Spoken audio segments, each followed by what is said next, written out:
Councilmember Schmidt? Here. Councilmember Wolbat? Here. 4 present.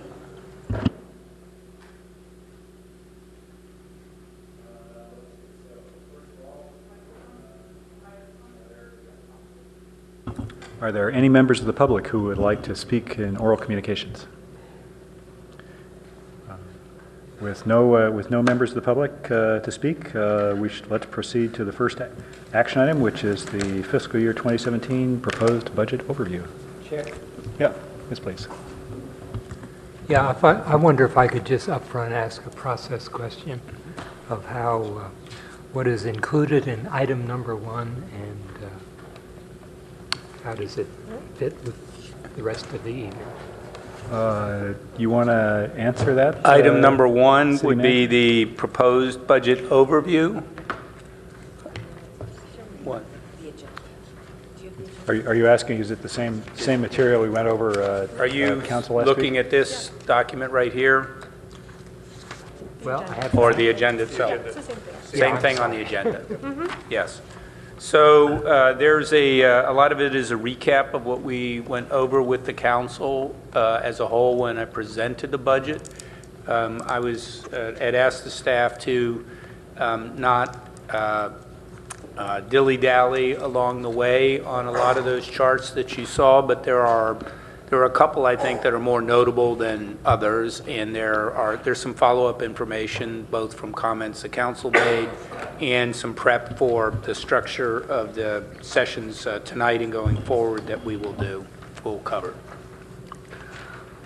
Okay, I guess my perception here is that in the introduction, there are some critical issues about how we approach the budget.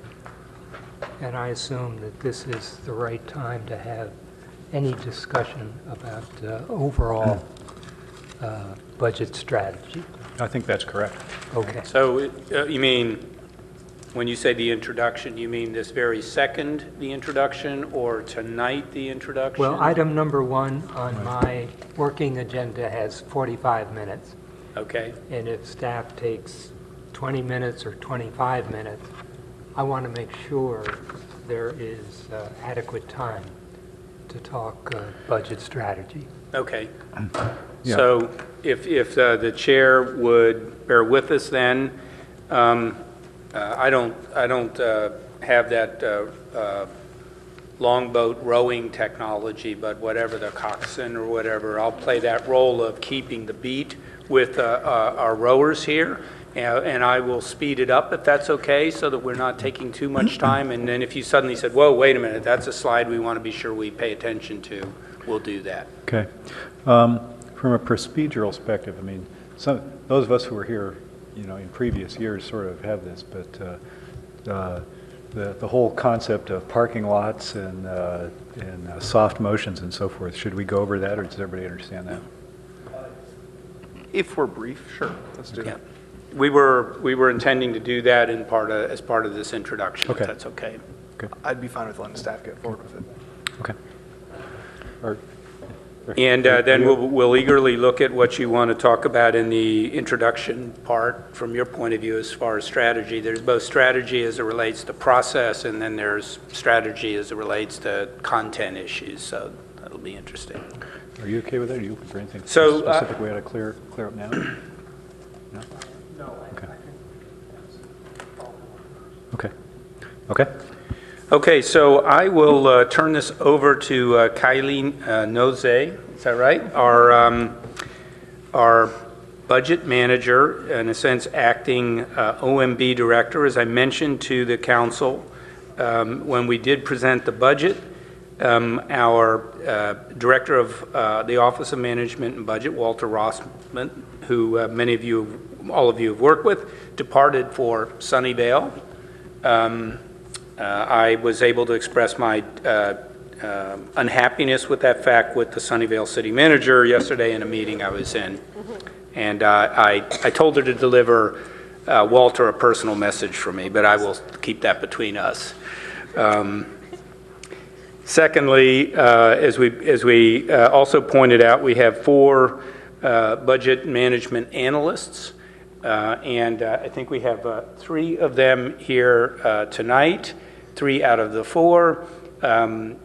Sean, who will be staffing tonight's meeting and maybe the next one we have, is departing this week, so we were down to 40% of the Office of Management and Budget. Think of that as just a little bit of a symbol for the dynamics in our organization and community, but please be kind to Kylie as we go through the budget in that regard. So I'll turn it over to you. Thanks, Jim. I'm Kylie. So like Jim said, I'll keep it really brief, and if we want to come back to any additional details, I'm happy to. So just starting out, a quick overview, we're going to go through our citywide funds, kind of hit on our internal service funds, general fund, enterprise, and then our capital program, and wrap it up with those policies and procedures in terms of how we're going to get through these. So on a citywide basis, just like Jim had mentioned, we're at the $544 million revenue mark. The biggest component of that are our net sales for our utilities, and then property taxes after that. On the citywide expenses side, we're budgeting a total of $626 million. Again, a big component is utility purchases, salary and benefits, as well as our capital improvement program. Those are the 3 largest components of that. The major changes are also seen in those 3 components, with about an 11% increase year over year in total. So, citywide positions, we've talked about this back on that first night. This budget recommends an additional 10 full-time positions scattered amongst the various funding sources. So of that, only 3.23 of that 10 is recommended to be added in the general fund. 2.52 is recommended as part of the enterprise funds, and 4.25 as part of the other funds. So combined, those 3 are what makes up those 10. The departments that those are in are, there's 2.5 in the planning department, there are 4 in PW, there's 1 in community services, there's a 0.5 addition in library, 1 in human resources, and 1 in information technology.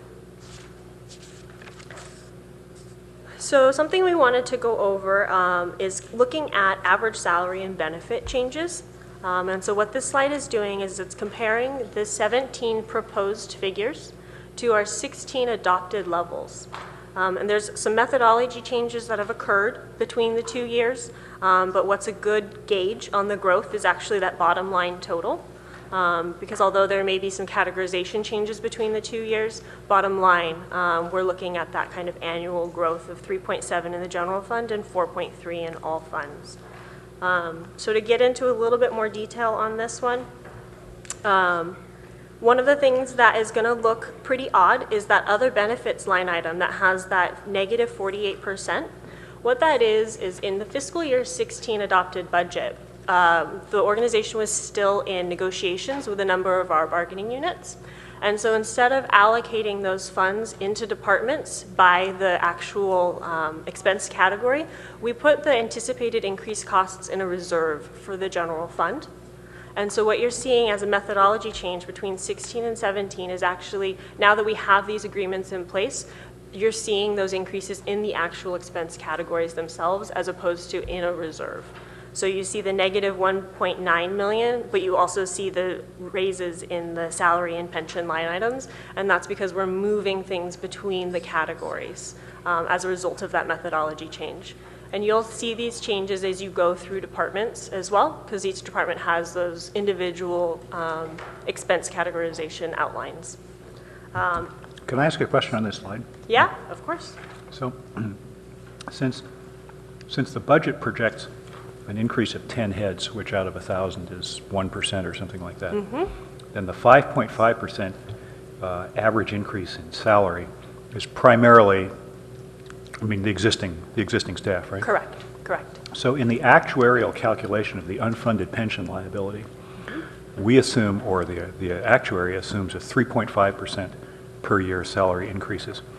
Should they be using 5.5% instead of 3.5%?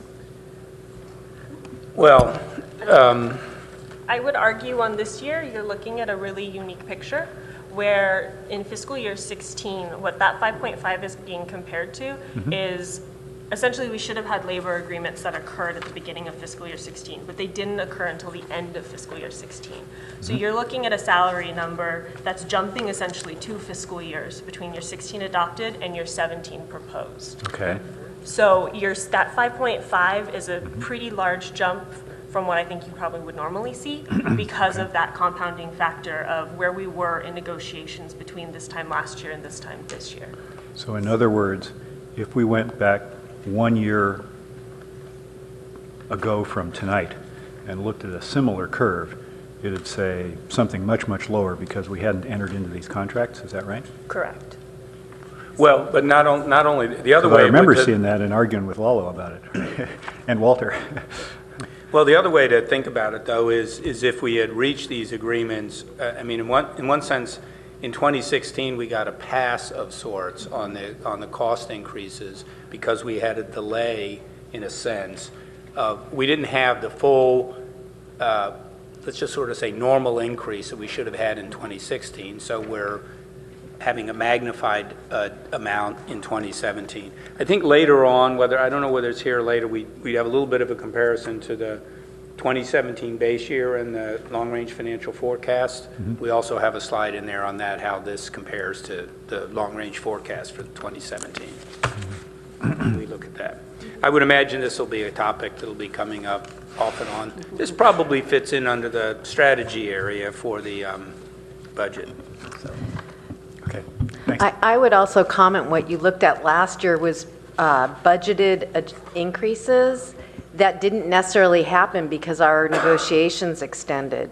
And so what you're seeing now is those actually coming true. So we budgeted last year that didn't even actually happen until the end of the year. So, Okay. Let's push on. Yep. So moving into internal service funds. So these are all of the funds, right, that are providing services to various city departments, and then we recover through allocated charges. The big things to kind of note in here is we actually have used these as a one-time budget balancing strategy in a few certain areas. And I know it's cramped on the slide, but you'll notice in the general benefits fund, the general liability fund, and the workers' compensation fund, you're actually seeing some pretty sizable decreases in those charges that are being allocated between the 16 adopted and 17 proposed. And that's because over the course of the years, expenditure savings have accumulated in those funds. And so this year, in order to help ourselves bridge this financial gap, we are recommending that we draw down on those fund balances as opposed to allocate those charges out to departments again. And then back in fiscal year 18, we would resume that. So you can kind of see year over year, you do see a decrease in the allocated charges, either completely to zero in some of them or reduced in others. This is partially offset by us truing up some of the charges in the vehicle fund. We did an analysis of the operation and maintenance costs based on actual usage, and we trued up both the funding level as well as the matrix between general fund and all the other funds as part of the base development this year. That was all part of your long-range forecast, though. Okay, so kind of moving into our general fund, not to be redundant with, again, on Monday, we have $193 million in revenue and then about $4.9 million draw on that budget stabilization reserve. And that's to fund our $198.1 million general fund expense budget. 59% are salaries and benefits. So kind of hitting on that next major slide that we think we'll tune in on a few things are the major expense changes from our long-range forecast. So what we've done here is just highlighted some of the expense categories and the changes between what was included in that long-range forecast that you saw in April to this current proposed budget and all that's contained within it. So you can see things are moving up and down, but a lot of this is the result of things that we've discussed. So for example, if we go under are contract services. Included in that $2.97 million increase is money for Track Watch for Project Safety Net, and our operating transfers out of $3.1 million. That is partially or primarily as a result of that streetlight and street signal electricity cost transfer to the electric fund of $2.3 million. You can also see that being offset by the transfer to infrastructure that we talked about, the 1.4, as well as you're seeing salaries and benefits go down by the 2.7. So that's actually those allocated charges to the benefit fund and the workers' compensation fund. We consider those allocated charges as salaries and benefits, so that's why you see those changes in that cost category. It's a reduction in the actual allocated charges as opposed to a reduction in staff salaries. Okay, so continuing on the strategy front, we have a number of one-time budget balancing solutions, including reducing our budget stabilization reserve to $35.6 million. That's still at about an 18% funding level, with the goal of bringing it back up to that 18.5% target. I just want to restate the council's existing policy is to have a budget stabilization reserve between 15 and 20%. Yep.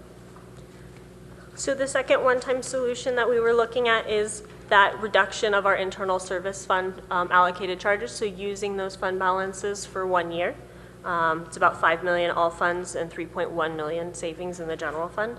And then the last one-time solution is that uncertainty reserve of $2 million. It is a one-time reserve to deal with unanticipated costs, so whether it comes to fruition or if those issues become ongoing or one-time is something to be determined. Okay, so moving on to enterprise funds. Just a high-level look at kind of our revenues versus expenses in these funds. It's in total about, electric is obviously the largest fund, and you can see the expenses in blue against the revenues. There is some use of reserves here. However, as we look at the rate changes, we're looking at some significant rate changes across the board, with about a $22 increase for the residential bill per month. Okay, moving right along to capital. So we have in total 211 projects in our 2017-2021 capital improvement plan. Of that, you can see 48% is in that capital improvement fund. The next biggest slice would be our enterprise funds.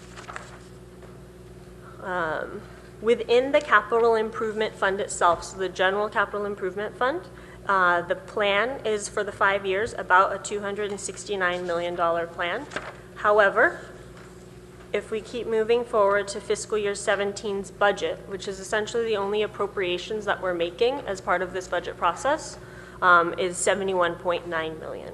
And of that $71.9 million, the largest slice is for building and facility infrastructure, and then parks and open space. So this $71.9 million is inclusive of the fiscal year 17 capital improvement plan. That's the general fund. So of that general fund plan, that $71.9 million, the next slide is just highlighting our infrastructure management plan. And that infrastructure management plan is just a reminder of the projects that council approved as part of the originally, I want to say, $126 million project. That's now about $128.8 million. So it's our public safety building, the bike pedestrian program, our fire stations, et cetera. So the $128.8 million value is the plan over the course of the 5 years.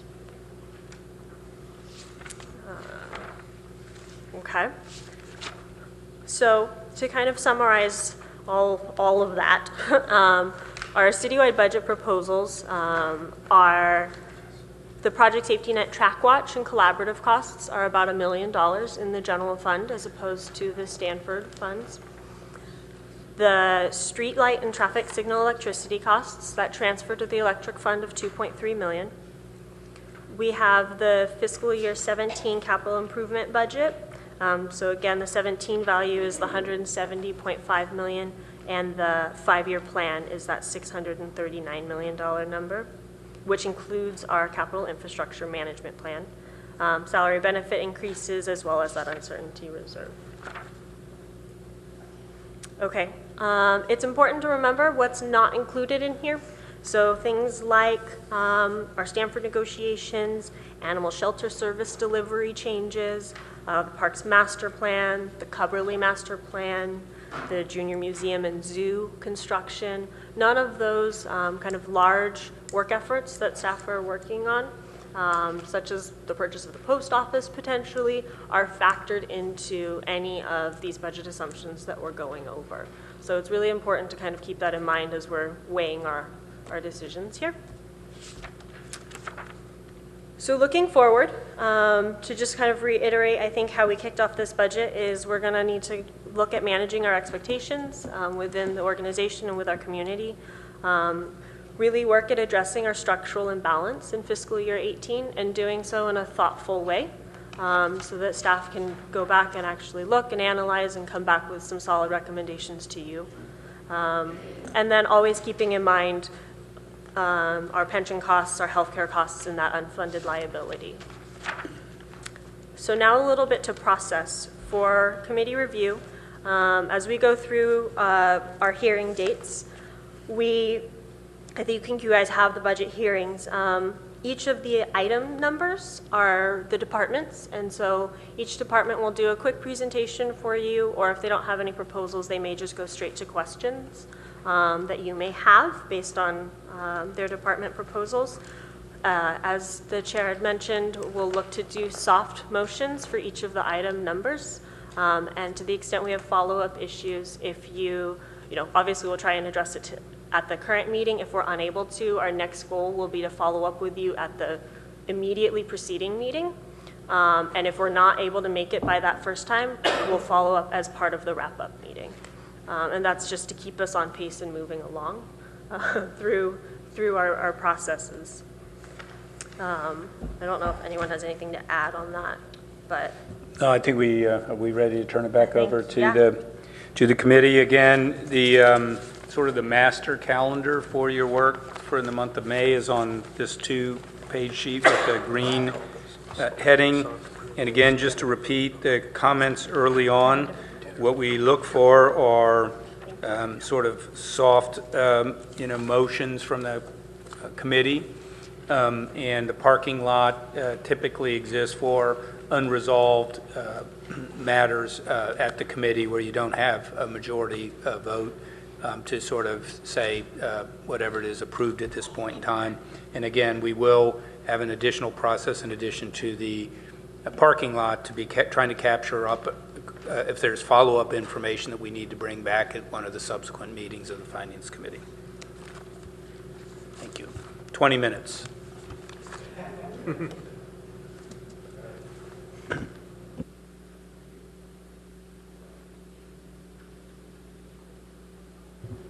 I'll just start with 2 or 3 and may have more, but one on your slide 22. I often listen to CBS Morning News, and they start off with something called Your World in 90 Seconds. That's kind of what I feel like we just went through.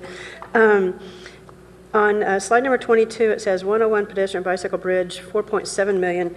But I was able to find this. I remember reading earlier in the binder, on page 16, it says 3.4 million this fiscal year. So can you? So on slide 22, it's actually looking at the 5-year plan as opposed to the 17 specific budget.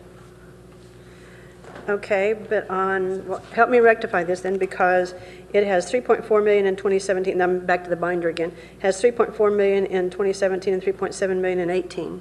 So I'm trying to rectify those numbers. On what binder are you looking at? The capital budget? I'm looking at, well, this happens to be in the introduction. It talks about the built environment and some expenditures and budgeting items. You have a page number on that? I mean, Yeah, it's 16. It's The operating budget. it's in the operating.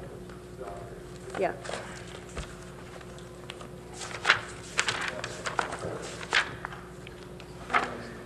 Okay, and that is where on the page about, real quickly? At the very, very bottom, last bullet, or first and last bullet. Bike and pedestrian, oh, I'm sorry, bike and pedestrian plan implementation project. I'm sorry, it is maybe a little bit different. Yeah, Yeah, that would be the bike and pedestrian transportation plan of 20 million on slide 22. And those would be the fiscal year 17 and budget and the fiscal year 18 plan. Okay, so, but we'll hope they're all as easily answered as that. It's just I'm misreading it. well, Go ahead. Did you just say that the 5-year cost of the bicycle pedestrian bridge would be 4.7 million? so you, Am I thinking of the same bike bridge? Two different projects here. The bike and pedestrian plan. no, the bridge is what he's Yeah, talking versus the bridge. I No, mean, we're talking about the bridge right now. Yes. And the money here, there's a little confusion about what it was when we did the infrastructure plan as to how much it was going to be. Right. And either the price changing or some questions about funding that we were going to get. So it's a little bit different. Well, I think, why don't we put this in a question to be followed up on? I will tell you one thing that has happened, of course, as you know, is that we've lost the funding right now from the, through the STIP on the statewide transportation improvement program, and that was in the $4.5 million figure. So that figure is not, what my guess would be, is not included in this. At the same time, we do have a new cost estimate, as you guys recall, or a range of a cost estimate for this project that is more than our $9 or $10 million original figures, more like $13 million is what we had estimated. Okay, so the 4.7 is the city's contribution to the whole thing after contributions of other kinds of money from elsewhere in the city, state grants and whatnot. That's correct. Okay, I understand. Thank you. A second question is, would you, on your slide 25, you listed some things that aren't included in this, and could you run through those again, please? I couldn't make note of them fast enough. Sure. So I just kind of highlighted a couple that are listed on that slide. Stanford negotiations is one, as we continue to work on our agreement with them for fire services. Animal shelter service delivery is something that's currently being evaluated. The Parks Master Plan is still outstanding and in progress. The Cubberley Master Plan is in progress as well. The Junior Museum and Zoo is another construction project that's out there. The purchase of the post office is a potential additional impact. So, I mean, there are other things as well, right? The unfunded actuarial, TOT could increase potentially further, so it's a positive thing that could occur in the out years. That's not factored in here. So just to be clear, this is not meant to be all-inclusive. It's meant to be representative of the fact that there are increments. For the most part, most of these are potential increased costs or increased revenues that we haven't put in the budget. So obviously we have fire services funding related to Stanford University built in this budget, but at the same time we don't have a resolution on what that cost will be. The same thing with even things like the Junior Museum and Zoo. We've got the existing funding for the Junior Museum and Zoo, but as you know, the Friends of the JMZ have a big capital plan, an expansion, and we have yet to resolve what the long-term operating costs and whose responsibility would be when we go in that. So we did want to identify, there in many ways are things that the city has committed to or directed us to continue to provide, for which we just are trying to acknowledge we don't have these fully resolved in this particular budget. And in any year, we would have things like that. There are, and appreciate that. I thought when you were saying, because again, I wasn't able to track fast enough to what you were listing. So what you just listed are things that actually are on this list. So I was looking for the things, so these things aren't included in the budgeting because you don't have exact numbers to go to them. But there are I thought you were saying there are things that weren't on this list. And I noted a couple, and there may well be more, but I noted, like, the golf course isn't on here, the History Museum isn't on here. And it That's seems like, correct. and it seems like we should have some notion of what those expenditures are and potential revenues from the golf course are. It seems like we should have, because I know we're working with the golf course designer, for instance, still. Yes, and for the golf course specifically, staff is working on updated estimates and actually anticipates coming back to council sometime, I want to say maybe in June, to give a full update. However, this budget does actually assume that the golf course is closed for the full fiscal year of 17 as a result of all the construction. So, and you'll be able to see that. I think the point on this is to more let these individual areas emerge as we're looking at the capital budget or operational budgets in different departments. But what we're trying to say is, despite the recommendations as to what we have, despite the revenue increases that this budget has and the allocations we have, there are a lot of potential demands for which we don't have answers to yet. And so you obviously need to be keeping that in the back of your mind, since I'll make this point over and over again, even though the budget in many ways is a question of revenues and expenditures and what those levels are, those are just symbols for value choices we have about where we want to invest in assets of the community, what kinds of services, and what level of service we want to provide. And so we're really trying to say is, I'll give you a good example, the Parks Master Plan. When you get into the CSD budget, and we also look at the capital portion of the CSD budget, you will see a number of planned, at least, improvements to our park facilities, and we would condition that with the fact that those are recommendations that have been made without the benefit of the completed Parks and Recreation Master Plan. And so I can't say what would say, but my guess would be the Parks and Rec Master Plan will have actually more ambitious ideas about possibilities for parks in the city going forward than the kind of things we've included in this budget. I'm not going to take a lot of time here because I know other council members are going to have questions too, but can you remind me, if you would please, what's included in internal service funds? So let me get back to that list on the slide. It's mentioned a few places.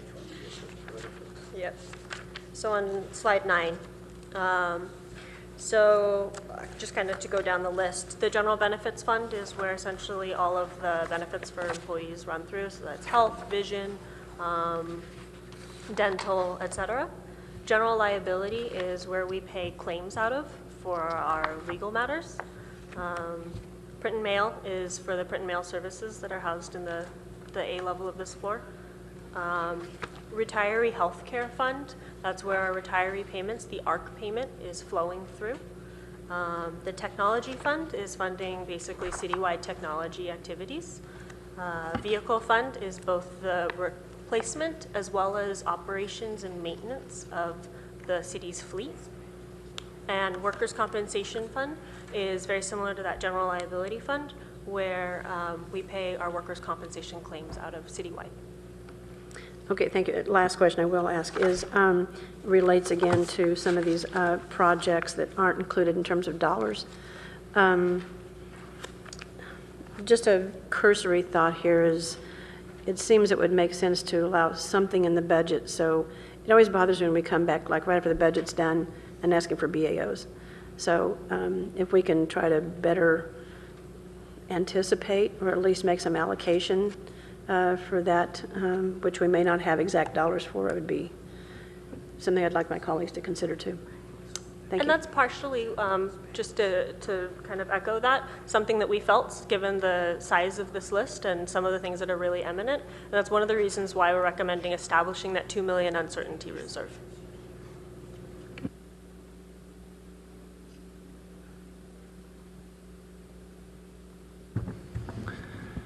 Yeah, I'd like to step back for a minute before talking about any individual item.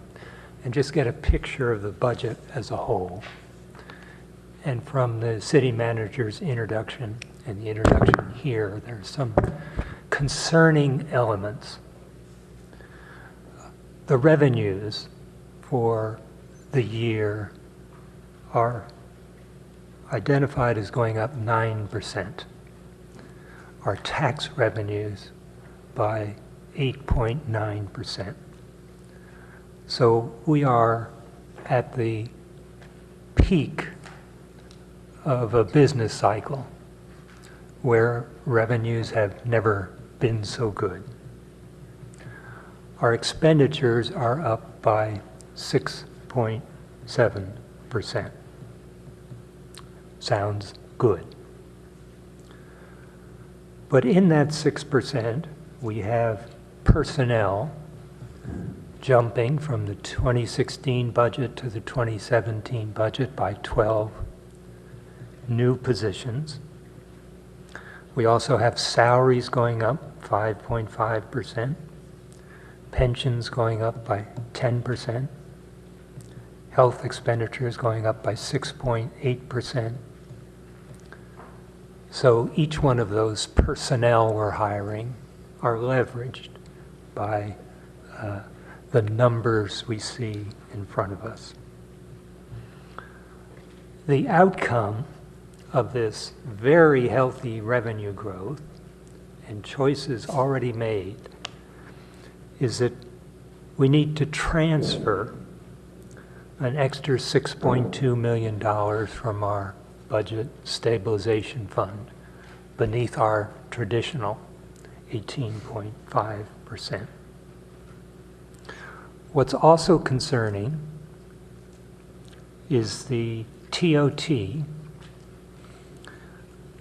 accounts for about half of the tax revenue gain, and a substantial portion of that is identified for infrastructure spending, which spends a very small amount on salaries, pension, and health care.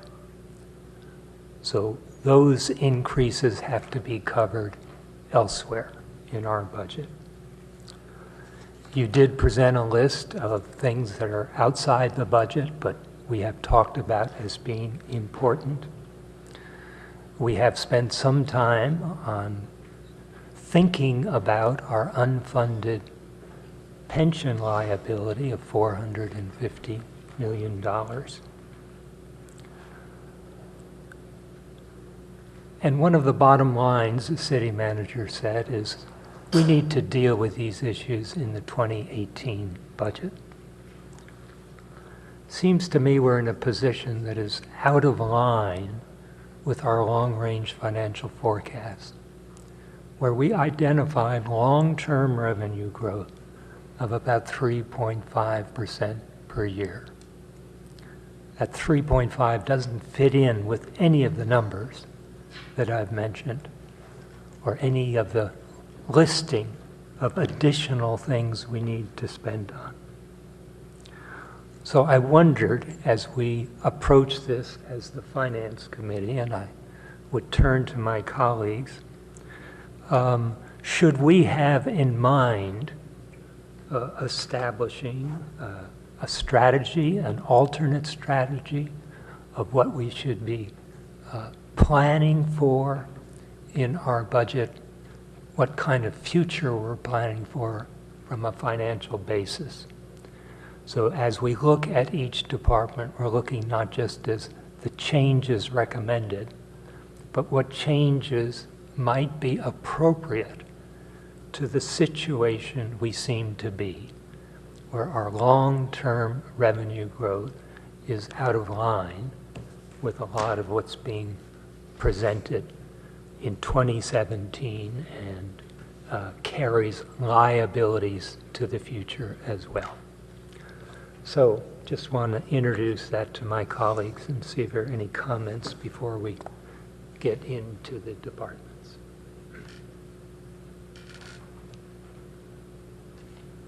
Well,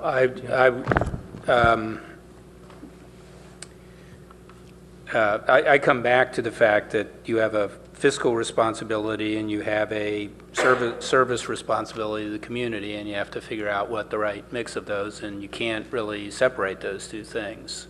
And so what I have done is present to the council for this year a budget that I feel is responsive to the directives that we have been given by the council and generally from the community, and the imposition of some impacts upon our city by forces outside our control. So just like in a recession, we're going to have a fall off in revenues.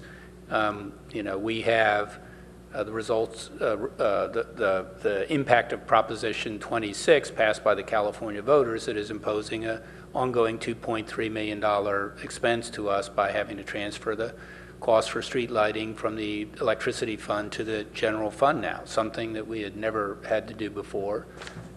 We don't have a strategy to solve that long term, and that's one of the big hits in this year's general fund. But we acknowledge that certainly this year, as we point towards 18, we've got to figure out some of those things. But I would just say that the reduction in expenditures is always part of a strategy. So the council's question has to be, well, what's the time frame and what's the process you want to use for making expenditure reductions? Do you want it to be very up and down, or do you want it to be on a different sort of curve? On the other hand, even though we have revenues based projections here, the council is not without the ability to change those revenues. I mean, we haven't gone to the voters for any sort of tax increase in the 8 years I've been here for anything on the operating side. And you can go to many places where that's done. The school district does that sort of thing. I'm saying that would be something that if we ever got to that point, is a result of the council's, that would be dependent upon the will of the people. But I'm saying that the trade-off between the quality of life in the community and what the cost is and who pays has lots of different factors in them. And they're not even just the ones we've built into the assumptions on the long-range forecast right now. Yeah, I guess I would just say that you are right. It's important that what the Finance Committee is doing is setting priorities, not just cutting or reaching an arbitrary number. And it's not a matter of cutting revenues. We started with the fact that this is one of our fastest revenue gaining years of all time, and it should give us adequate funds to set priorities.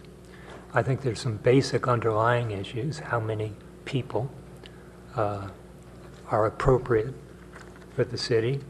How much do we want to spend on infrastructure each year? And how do we deal with the expenditures on transportation and traffic, which seem to be drawing heavily on the general fund? So I'd like to hear my colleagues' input.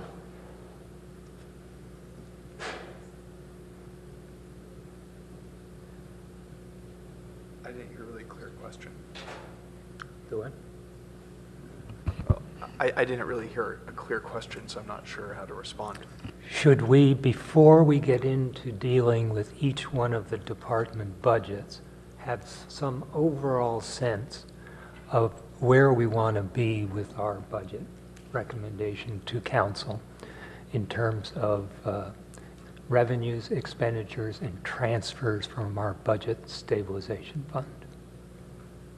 Let me see if I can could summarize what I think you just said to make sure I understand it, right? Which is, you're looking at this and looking at sort of the trends over multiple years and looking at the projection of revenue increases over the next several years and the structural expenses increases over the next several years, and saying that there's a problem here. So are you asking for, as we go through this, maybe we should be thinking about a plan B? Is that what you're asking?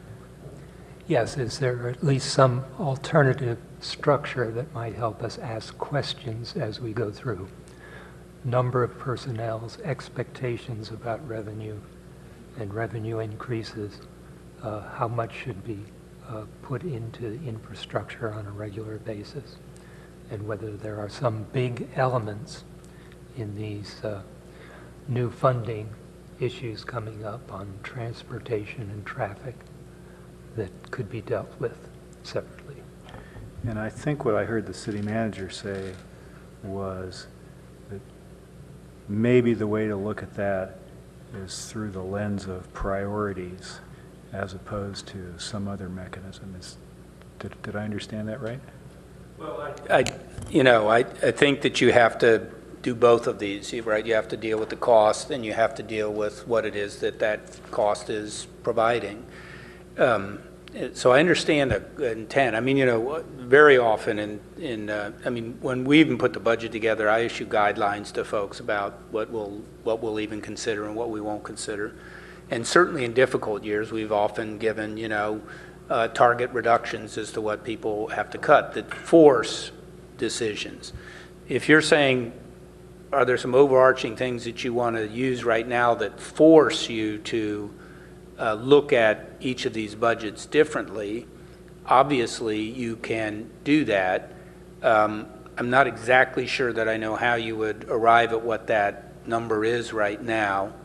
And secondly, I do think that we need to realize we need to look at the budget as always an iterative process.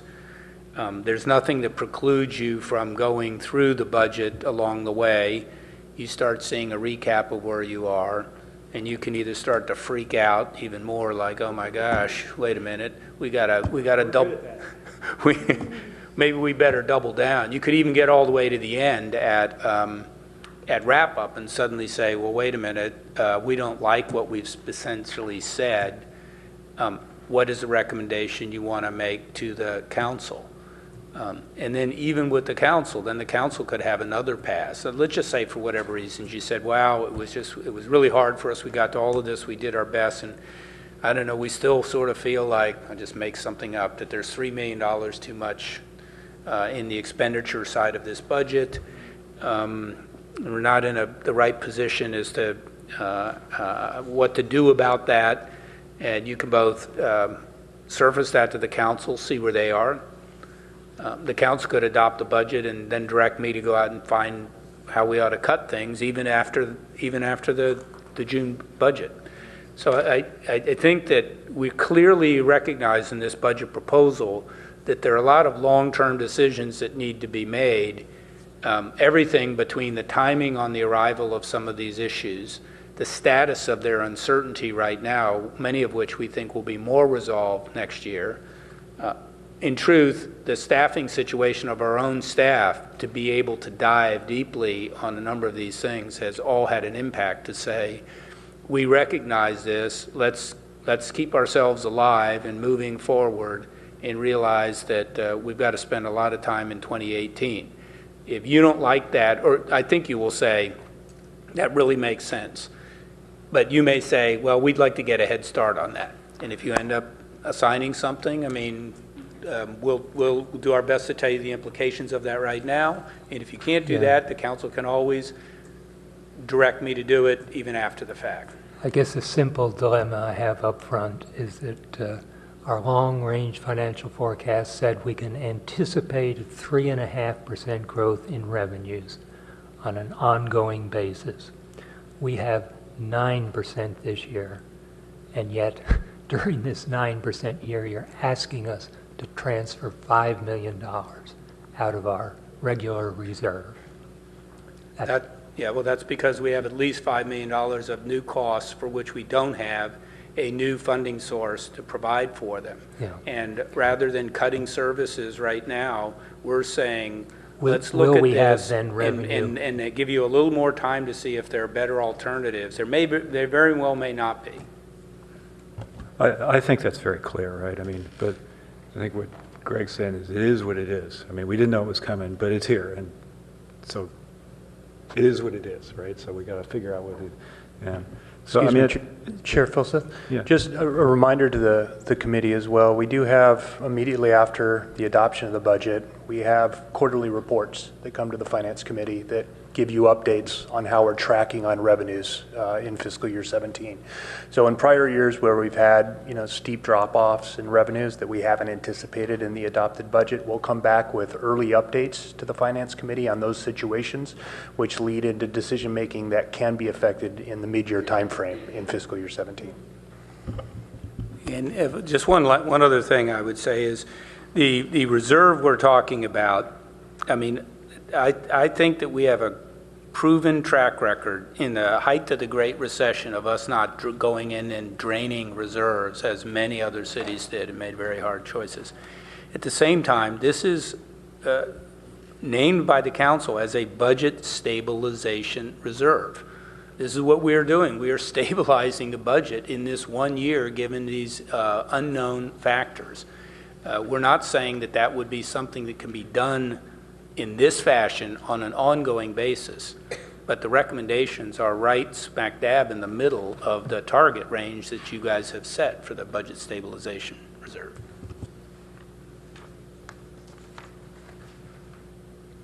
Okay.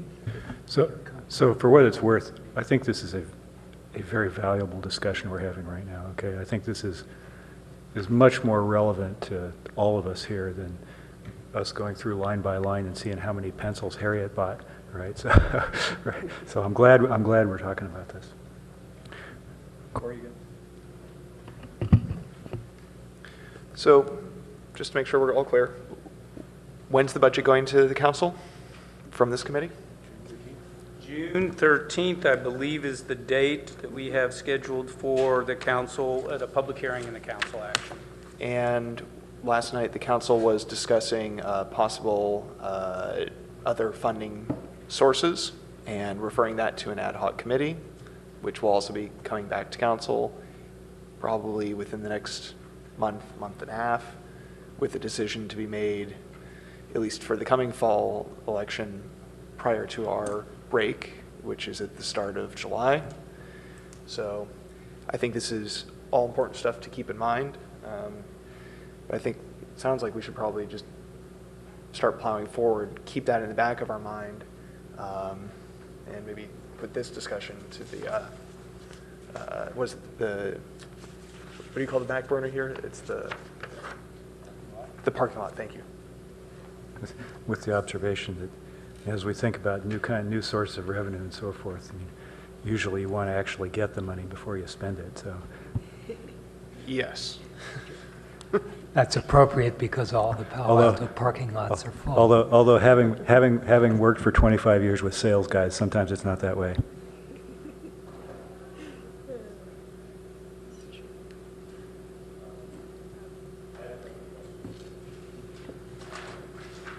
I had a couple of questions too at the outset. So, in the overview of citywide funds here, I'm sort of shifting gears a little bit, but I assume this is the right place to do it. It looks like citywide revenues are up 57 million from 2016 to 544.3 million.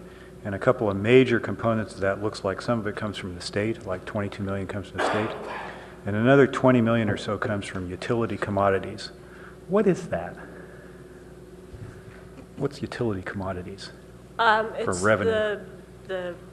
We typically are purchasing the actual commodity from a provider, and then we're reselling that commodity to our community. So is that? Does that make sense? So is that sort of a standard utilities revenue? Yes. Okay. Yes, it's their standard kind of operating.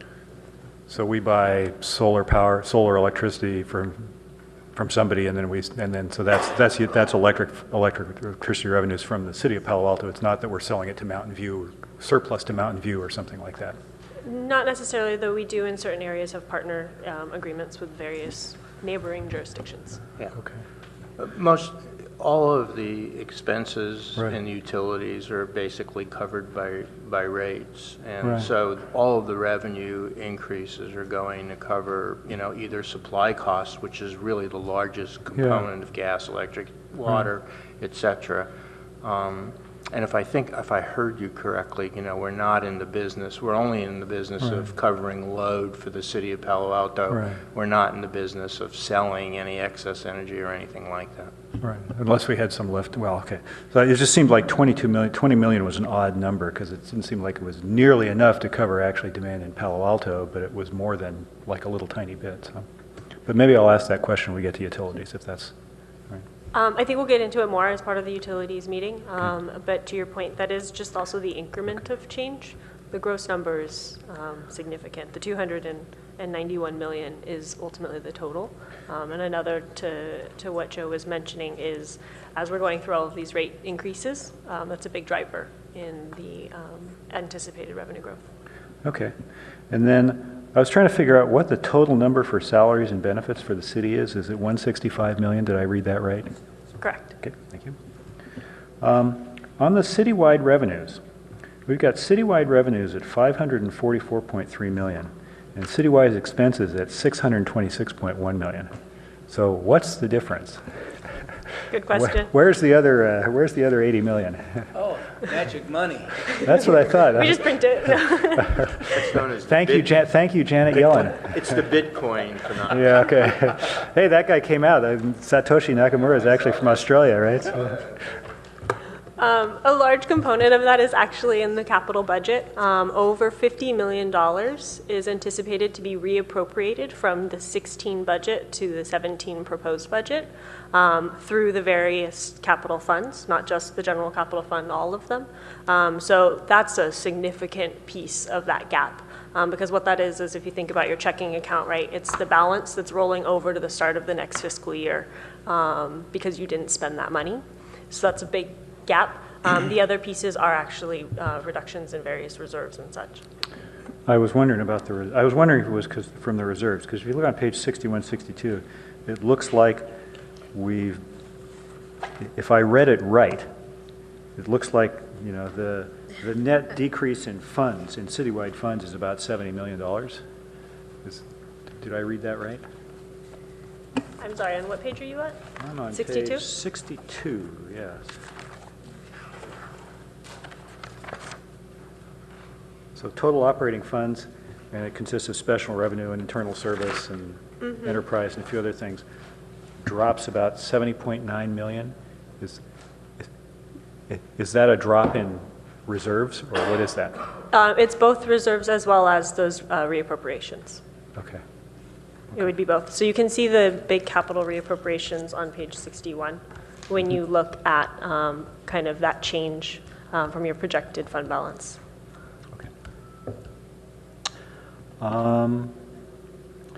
All right. And then on the citywide expenses, there's a chart on page, where is it? Here it is. It's on page 60. And it looks to me like citywide expenses are growing about 4% this year, but grew about 15% the previous year. So on average, our expenses are going up 9% a year citywide. Is that about right? It's on page 60.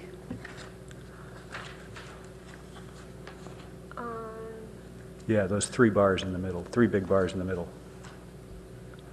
Yeah, those. So those are just salary and benefits? Oh, yes, you're right. Salary and benefits, so that's going up about 9% a year. Okay, all right. Okay, that was my questions. Thank you.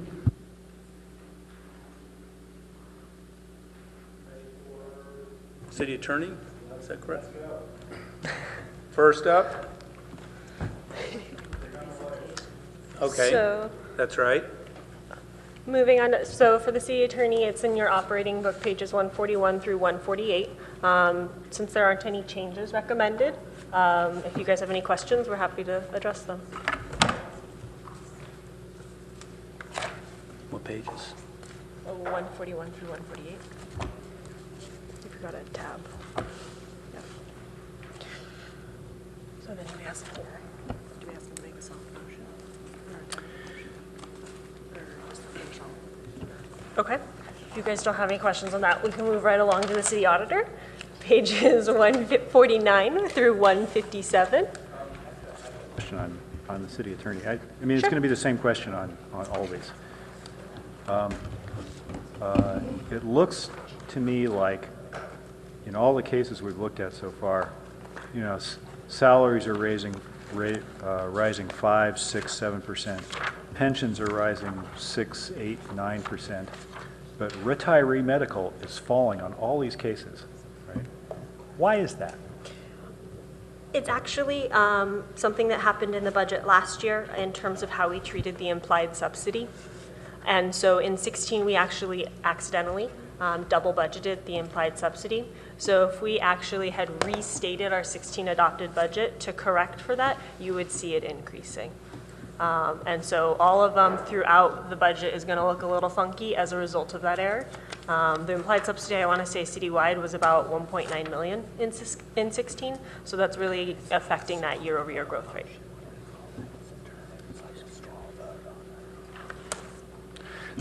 Mr. Chair, rather than bundling them all up together, could we get a sort of straw vote on each one of these as we go along? Because it's probably easier that way.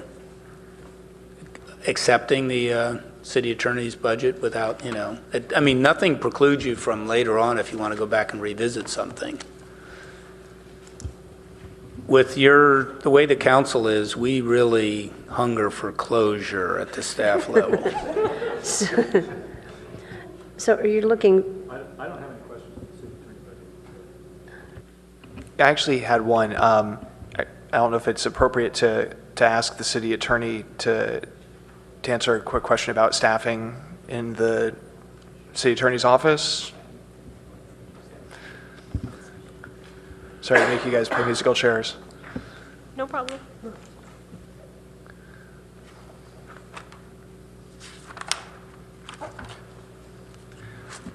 Good evening. Good evening. I just wanted to ask, in your sense of how staffing is currently in the city attorney's office, do you anticipate that it's a full staff, that you'll be needing to make more hires either in the coming year or the year after beyond the current positions, or do you feel like the department is fully staffed up currently with the positions identified here? Thank you, Councilmember Rollbach. The positions that are identified in our budget, we do think are the appropriate size for our office to serve and support the city with the additional allocation for outside specialty counsel when that's needed. We do have some vacancies in those positions at this time, and so we are using a variety of strategies to meet the needs, including some triaging and queuing. We're bringing on some retired folks, and we are in hiring mode. But we do think that when our positions are filled, that is the right size for our department. Okay, thank you. So I actually do have a question for the attorney's office, which is, looks like the salary expense for the department is up 5.1% in 2017, but the headcount is flat. So do I interpret that as basically on everybody makes 5% more money on average? Is that the right interpretation? Probably not 100%, and that's only because what we did in fiscal year 16 is actually changed the methodology of budgeting positions. So the positions are actually budgeted at the actual incumbent salary. So to the extent any staff leaves and they hire a new attorney, they may change from a salary level, and all that's captured in that delta between 16 and 17, as well as any management performance increases and stuff like that. So you've kind of got those multiple factors. Although in this particular department, I don't think anybody left this year, right? So, that I don't know. There was a retirement and also a resignation to move across the country, but both of those positions are still vacant. If the number is 5%, I suspect that that's primarily reflects the regular salary increases Right. that were available and administered across the management comp. That's the plan. question, right? Okay. That seems like the right number for that. My interest in this is less about any given department as trying to make sure that we're calculating the magnitude of the unfunded pension liability properly, because it's sensitive to the average wage increase in the city. Okay, thanks. You want to make a motion? Motions? So I would make a motion to approve the city attorney's budget. Discussion? Nope. All in favor? Aye. Motion passes. You voted yes, right? I said aye. Okay, sorry. Look, it's the beginning of a long slog. Halfway through A. Okay, we'll move right along to the city auditor, and Harriet's here with me. So that's operating budget, page 149 through 157.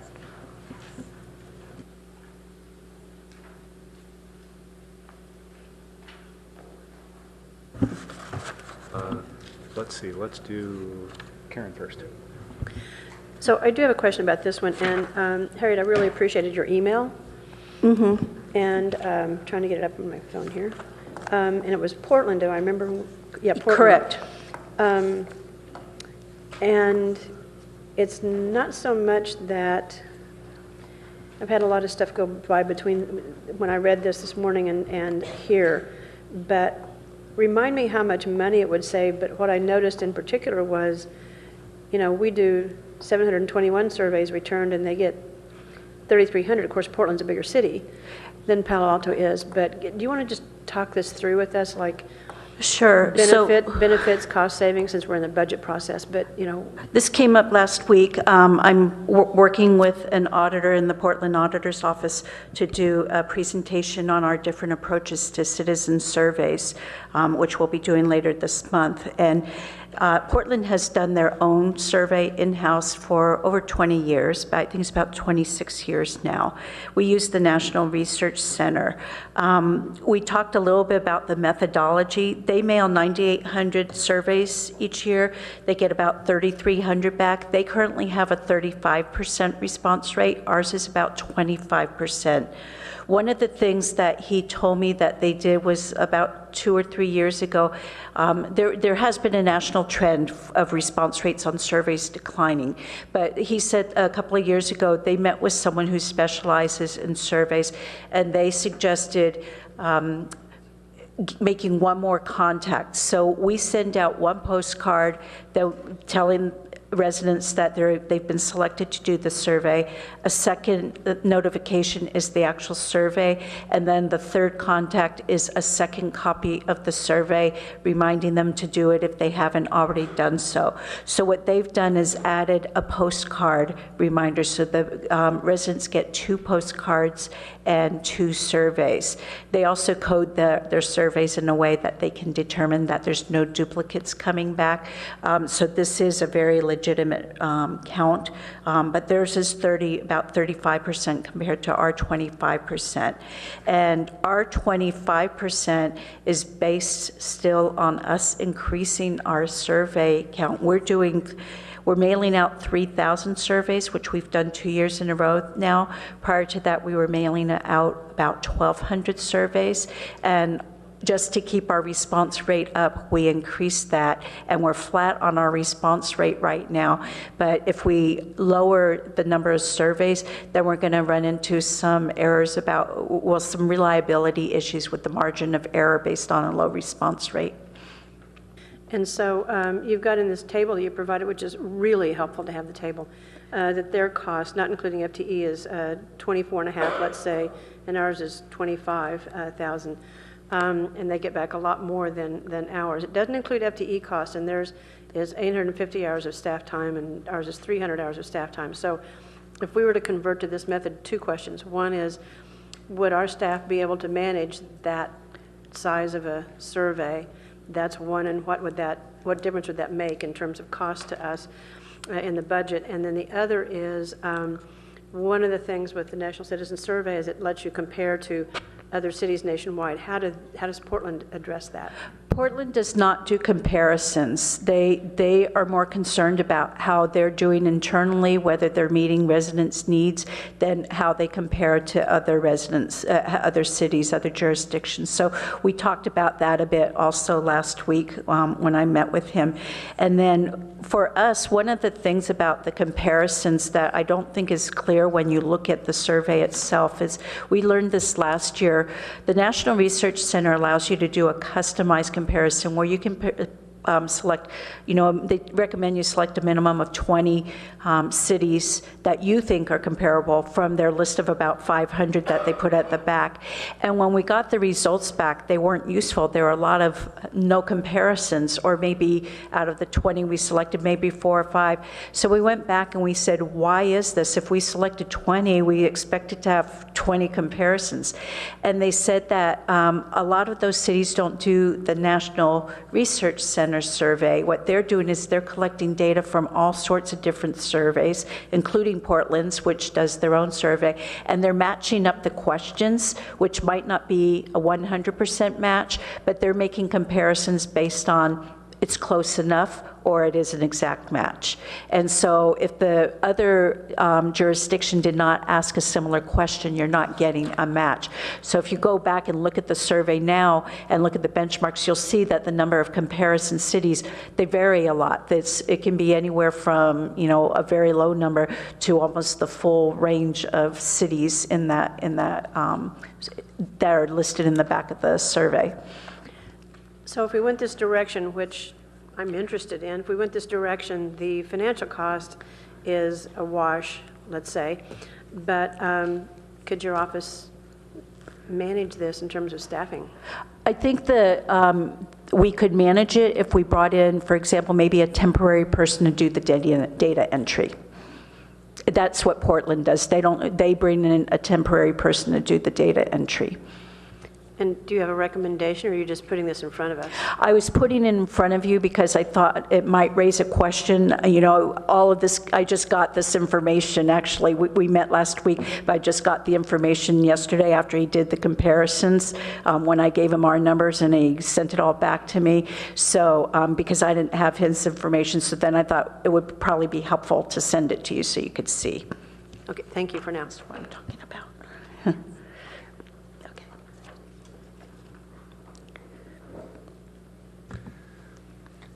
Yeah, just a couple quick questions. There was a change in the office a year ago. In the 2016 budget, it showed up, change of personnel. Do you feel that your current staff is adequate and meets your needs? I think the number of staff is appropriate for our size city. Yes. Good. And let me use the performance report, where you report on each department, including the audit department. And you mention in there that the number of work products issued per audit staff had fallen. Yes. Quite dramatically over the last decade. And if you look in your projections on packet page 154, you say the estimated 2016 rate is pretty low, but will go up slightly in 2017. Is that correct? So we currently have 6 audits in progress. So those will be coming to council. So there's been there's been a bit of a lull, but then there's going to be kind of a rush. One of them is currently under review at the department level. We'll meet this week. That'll be coming to council before the end of the, to policy and services before the end of the fiscal year. We have another one that will be coming in August, and then the others September and October. So we do have a list of 6 of them that are very close to being ready. good? So you're confident that you'll be Yes. pushing that number up. Good, thank you.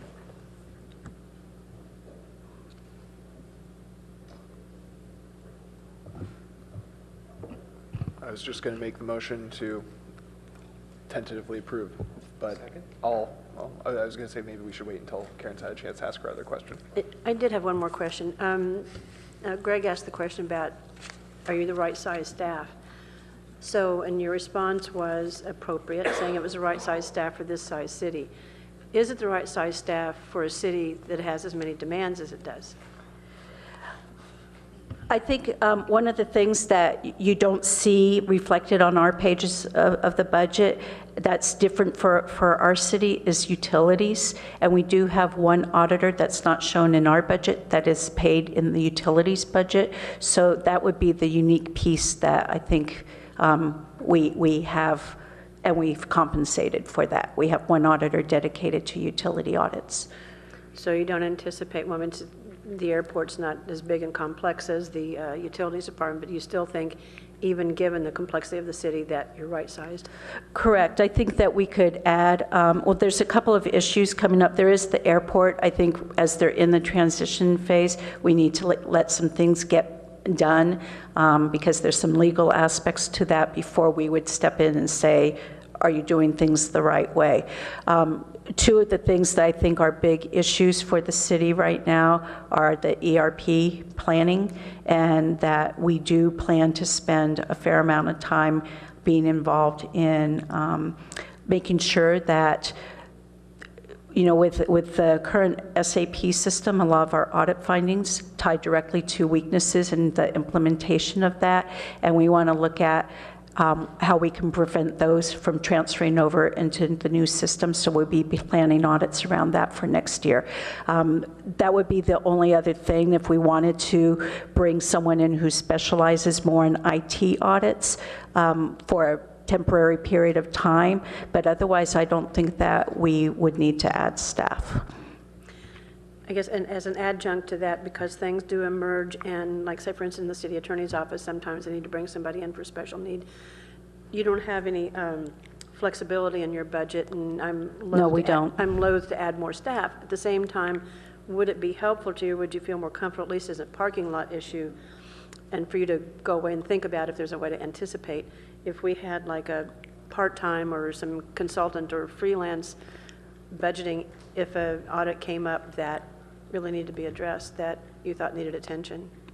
If that happened, I would prefer to do it through a consultant than just say, let's just add staff. I think that doing specialty, hiring someone on a specialty basis would be more beneficial than just hiring another auditor full-time. I didn't mean an FTE or anything like that, but would, the question really boils down to, would you feel more comfortable, more confident, or having more options if there was an accommodation for a consultant or a freelance person to come in and help if you needed it? We definitely would. I think one of the things that would be helpful would be to do a citywide risk assessment and then identify some of those high-risk areas that we could focus some of our audits on. That's a typical process used in other audit shops that we have not done in recent years. And having a consultant available to assist with that would be beneficial. Any notion if that's a full-time, not an FTE, but a full-time job for a while, or a part-time job for a longer time, or what? It's a part-time job for a while. When I was at the Washington State Auditor's Office, we hired a consultant to help with the statewide, and it wasn't very expensive at all. It was about, I want to say it was about $100,000 for just a short period of time, 6 months, and then it was done. And we were able to develop about a 3-year audit plan off of that. Thank you so much. So just to make sure I'm clear on the process, should I couch this and say tentatively move or move tentative approval? Yeah, so move tentative approval of the city auditor's budget. Second. Go. So I would like to put in a parking lot for Harriet to come back with some kind of dollars, if you could come up with them, that what it might take to get a citywide risk assessment done. You said we haven't done it in a long time, so if you could come back with some kind of that. So I'll approve the motion, but if you would accept. I think your procedures require more than one council member to put something in the parking lot also to Yes, vote I was to put going to ask the maker if he would accept it as a friendly amendment. I'll let others see if they want to second that. Okay, I tried to hear you. Okay.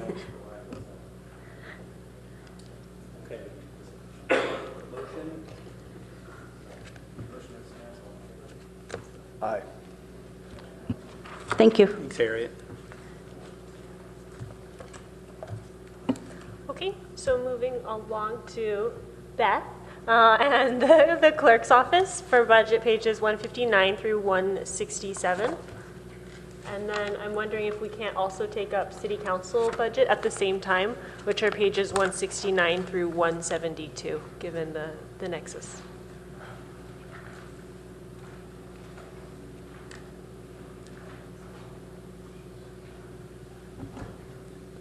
So I think that's reasonable. City Council has given himself a 33% raise. What the heck? What's up with those people? Right. Questions? Corey? Yeah, actually, something I'd asked of city attorney, and Greg beat me to the punch with city auditor. I'd like to ask of city clerk, which is, do you feel that the staffing identified in the budget is adequate for the department and the demands placed upon the department in its work for the city? Yes, I do. Looking at what our current workload is and what's coming up, I think we're adequately staffed with what I have. Okay, that's great to hear. And the other thing I'd like to mention with regards to city council is not something for this coming year, but I wanted to mention it so that's out there for discussion, consideration as we think about years moving forward. And I've said this since even before I joined the council, that if the council size was going to be reduced, as it will be in a couple of years, that at that time the council should move to full-time pay. And so I just wanted to put that out there for us to all start thinking about. I think it's not an issue for this year, but I just figured that this is the appropriate place to raise it for consideration, or at least to start mulling on it.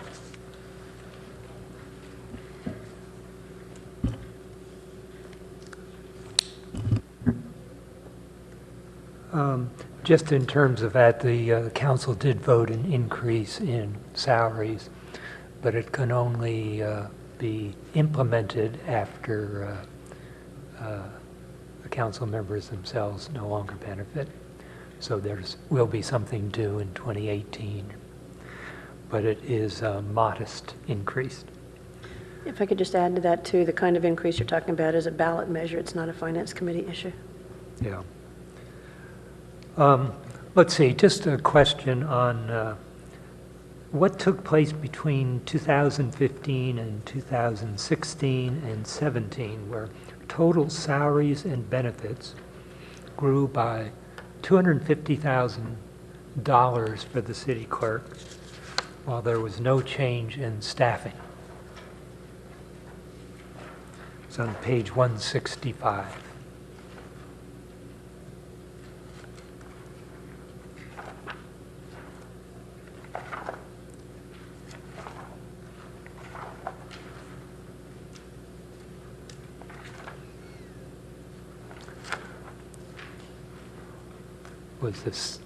Was there a temporary absence of staff during that year, or what?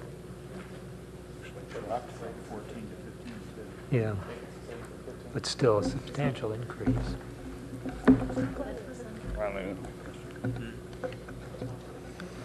In fiscal year 15, there were vacancy savings, I think, in your office, and now that we have Jessica on board, and then we have marginal increases from 16 to 17. So the 15 was an aberration? The actuals, yeah, those are actuals. Yeah. Okay, thank you. And might I add that Jessica's well worth it, because when she comes to council meetings, we get out early.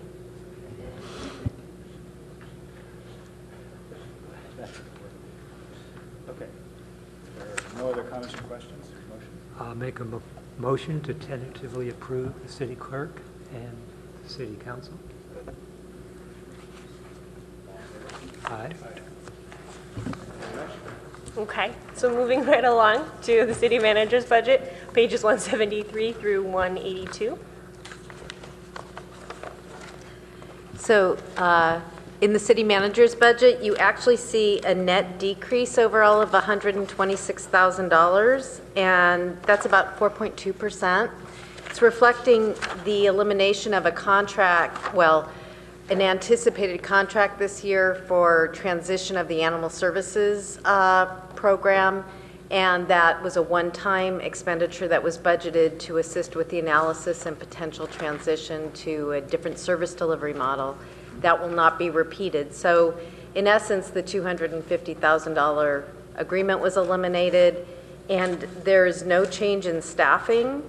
Overall, salary and benefits went up 6.9%. And the net change in the budget, if you had not had the one-time elimination, would have been about $124,000, and it's about a $2.9 million overall budget. So there's really no significant change in the budget except for salary and benefit adjustments. Quick question on page 180, the pension number for 2017 takes a big jump over 2 years in a row. Is there something special going on? On 180, you mean for 2016 or Well, for the pension goes from 229 Oh, I'm sorry. in 2015 to 415 in 2017. That's about A 12.6%. Well, 12 in the second year, the first year is even more. It's like 40%. Speak. So you're probably looking at the same thing again with the city clerk's office, where we're comparing actuals to budget. So in fiscal year 15, you're looking at the actuals numbers, so to the extent there are any vacancies, I believe that you guys had a departure at a pretty senior level that year, and so you're going to see that vacancy savings in that column, whereas in the 16 adopted and 17 proposed, you're going to see the full cost if you assumed that someone was fully staffed. So in 15, you're seeing what actually occurred as opposed to what's planned. Right, that's in 2015, 15 but to 2016 to 17, it increases by like By 12.6? 13%. Right, so between 16 and 17, the 12.6% is a combination of a number of things, right? In addition, I think the staffing has been solidified between the fiscal year 16 and 17. We have 2 assistant city managers that were probably not factored into the development of the 16 proposed, given the timing of their hiring, as well as the pension rates are increasing a little over 1%, and then salaries are also increasing. So you've got those 3 kind of compounding factors which are exacerbating that change between those 2 fiscal years. Okay, I guess it's just an example of the fact that, fairly modest salary increases leverage into substantial pension obligations. But, yeah, in this case, I mean, modest salary increase, well, reasonable salary increases. Yes. Again, full-year funding for more positions at a higher level in this particular case. Yeah, okay. Salary was 7%. The overall. But you're saying that was net of sort of some accounting assumptions based on last year and so forth? Sorry, I didn't hear the... So Greg commented on salary and benefit. The salary increase for the city manager's department is an increase of 7.1% this year. You're saying that there's other stuff in there having to do with, timing of when the assistant city managers came on board last year and so forth. Correct, Okay. correct. Right, but So my usually point we is refresh that date in January. it's the 12.6 versus a 7. Right. Is 80% higher That's true. increase. That's true. Yeah. It does compound. And so the staff is 3 admins, 2 assistant city managers, 2 communications staff, and 1 economic development manager. Is that correct? If that adds up to 9, Yeah. yes, that is Plus correct. one, plus 1 city manager. Plus 1 city manager. Oh, my God, thank God that position is still there. Yeah, and the one vacancy now at the moment, the economic development manager. Right, that's Tommy, right? Okay. Richard was funded he's in out planning, of like 50-50 or so between planning and public works. We seated him in the city manager's office because he was doing so much work on high-speed rail on those issues, and they didn't, not only didn't have a seating, it was also sort of a good experience for him to be able to rub elbows with the council members on high-speed rail and things like that. And a good counter to the really abrasive style of Cash. Yes. Did I ever, excuse me, just since I don't know if I told you this, these two guys have had a healthy competition about, I think the mayor was around when I got this one, and about one-upsmanship. And one morning I got a text from Richard about 7:30 in the morning, and it read just like this. He said, "Jim, every day Cash and I wake up and ask ourselves this one simple question. What can we do today that will make America great again?" This was long before somebody else announced that as a campaign. That was spelled, they did spell it Great, right? Not a different way?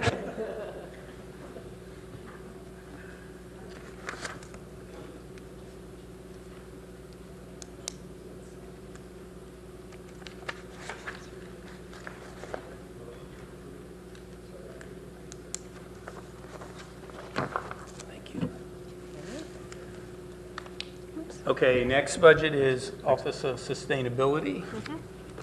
And then on this one, it's both in the department section, which are pages 307 to 313. But in addition, we've also kind of dog-eared a piece of the non-departmental, which is page 468 through 469. Just, we can maybe tie both of those in together as part of this conversation. You probably don't need to go to 468 and 469, but we should have a slide that speaks to that. Is that correct? That's the contingency. Correct. fund? Yes. Correct. Okay. Correct. Yeah. So I will let Gil continue. Good evening, council members. Good to see you again. I'll walk you briefly through the slides, then look forward to any questions you might have. Overview of the department. The mission is to lead the organization and the community in promoting a culture of sustainability through a range of strategies and programs, and to promote an environmentally sustainable future that improves quality of life in the community in ways, as you heard last night from Peter Pernijah, that are consistent with cost-effective, practical ways of bringing those benefits to the table and to the community. A few of the accomplishments in this last year, you have a longer list in the budget pages. Of course, developing the Sustainability and Climate Action Plan, procuring a sustainability dashboard, which is partially deployed now, multiple study sessions with you and with UAC, in that case around utility of the future issues, raised actually more than $350,000 in bringing in external funding to support sustainability initiatives. And with the city manager and the fleet organization, establish an electric vehicle first policy for the city fleet to shift from our primary focus on natural gas vehicles over the past dozen or so years to EVs as we move into the future. A few of the initiatives for 2017 include completing the development and the adoption and implementation planning and initial implementation of the Climate Action Plan, piloting local and regional mobility as a service initiatives. We've talked about those before. Fully implementing the dashboard and with that consolidating some of the other tools we have and streamlining our annual Earth Day reporting process to bring you more timely reporting and to further integrate sustainability programs and practices into city operations. Significant budget proposals are two. On the first, $110,000. This is shifting funding from salaries. We had two half-time salaried positions. This is moving into a more flexible fund to deploy to either staffing or contractors, but for that core function in the sustainability office. And second, establishing a sustainability contingency account as a one-time resource to fund specific requests that may be brought forward, some of which will come to you. I'd be happy to talk in more detail about what those are if you were interested. So with that, I look forward to your questions or clarifications.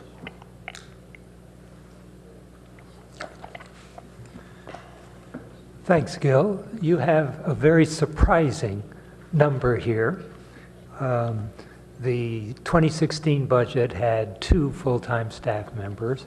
2017 has 1, and contractors on the outside.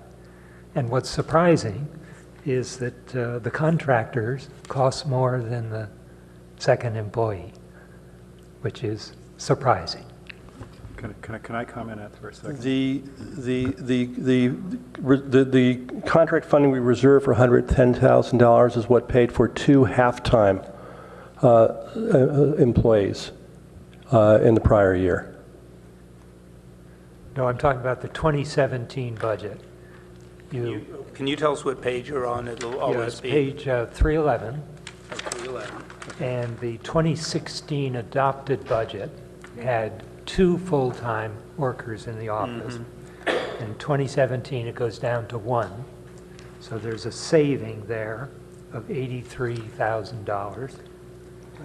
And the contract services goes from 60 to 171, which is an increase of 110. Now, that contract services include a lot of other things that would be done in any case. So the temporary staff cost, if we were to continue with the temporary staff, I think last year we had it budgeted about $104,000 or something like that. If we were to continue with that based on the increases in that position, I think it was going to be about $107,000, $108,000. So this $110,000 number, in terms of reallocation, may be just more of a rounding figure for consultants or contracts. So but it's roughly would have been pretty equivalent. It's about the same amount, but with the pensions and medical benefits and so on, I'm surprised that the full-time employee would not be more expensive. It was a temporary position that did not have those medical. Yeah, so you would expect the contractor to be cheaper, but it is not. So the funding value, I think just to kind of pull ourselves back a little bit of the 110, is really to allow that flexibility. So how we costed it was based on if we kept those 2 temporary staff members with all the general changes, that's where it would be. Now, do we, to Gil's point, have a contractor lined up for $110,000 exactly? Not necessarily, as he's working through the resources necessary and whether he needs temporary assistance or he wants to do contract. That's the impetus behind the number assumptions. Yeah. No, I know it's just a number that you've projected, but over the course of the year, we're asked to make another number of decisions to hire someone or to contract out. Sure. And so the assumption usually is contracting out might be cheaper. Might be less expensive. But what this says is not necessarily. Potentially. Okay, important point.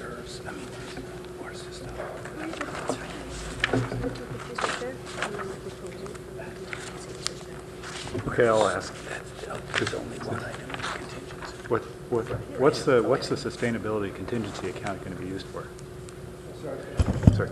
What kind of things do you anticipate using the sustainability contingency account for?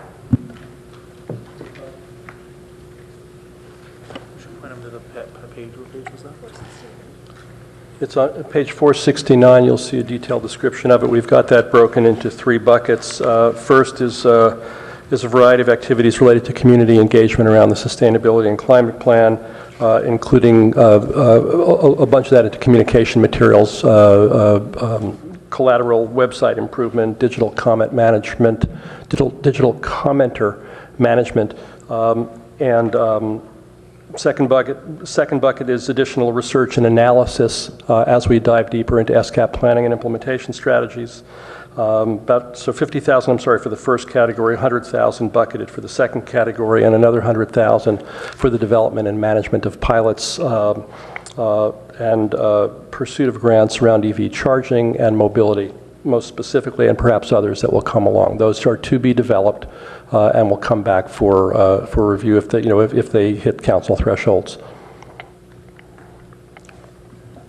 When we were going through the budget, I'm trying to remember, I think Gil and I were arguing for quite some time, and maybe I got worn down or something, no, but I said there's a lot of uncertainty about next steps as to what we're going to do on the implementation of both the SCAP, but actually supporting, sort of having flexibility to support implementation aspects of sustainability or climate-related recommendations, of which he's called out just some of the work around EV chargers and installation and that sort of thing.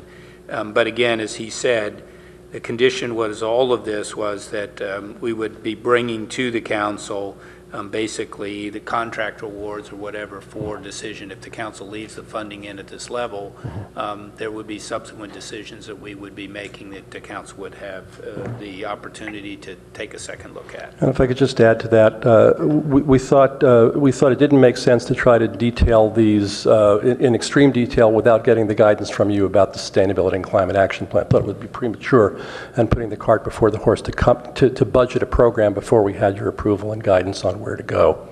So we established some general categories, some suggested activities that we think will come to the fore. And now in the aftermath of your decision 2 weeks ago, we'll be detailing these out over the course of the next couple of months and over the recess in the summer. And the thinking again here, I think, is that at least the target goal, I mean the ambitious and target goal that the council adopted really isn't going to be accomplished with all of our existing staff or our existing resources. So to identify the fact that we needed to have a funding source that could be available to follow through on some aspects of that implementation was the reason for this being in here.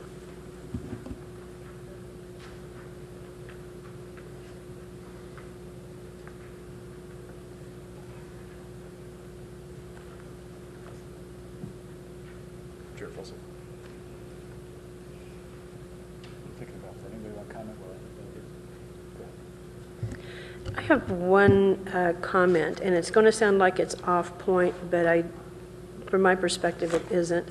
In looking at this $250,000 contingency account,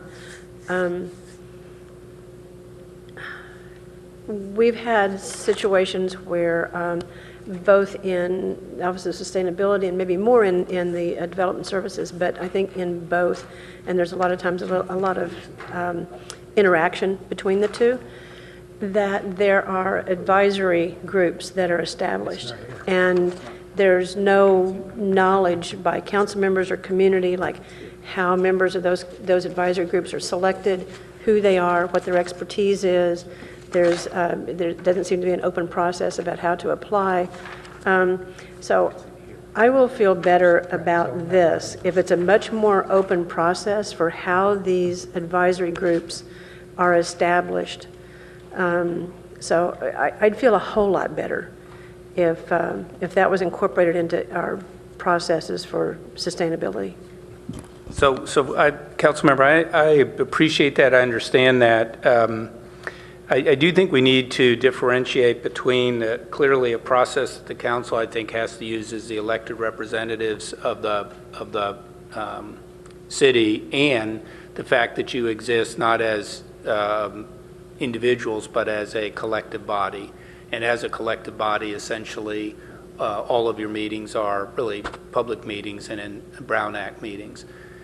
City staff is in that same situation when we're with council, or lots of, even at other times, serving council-directed things.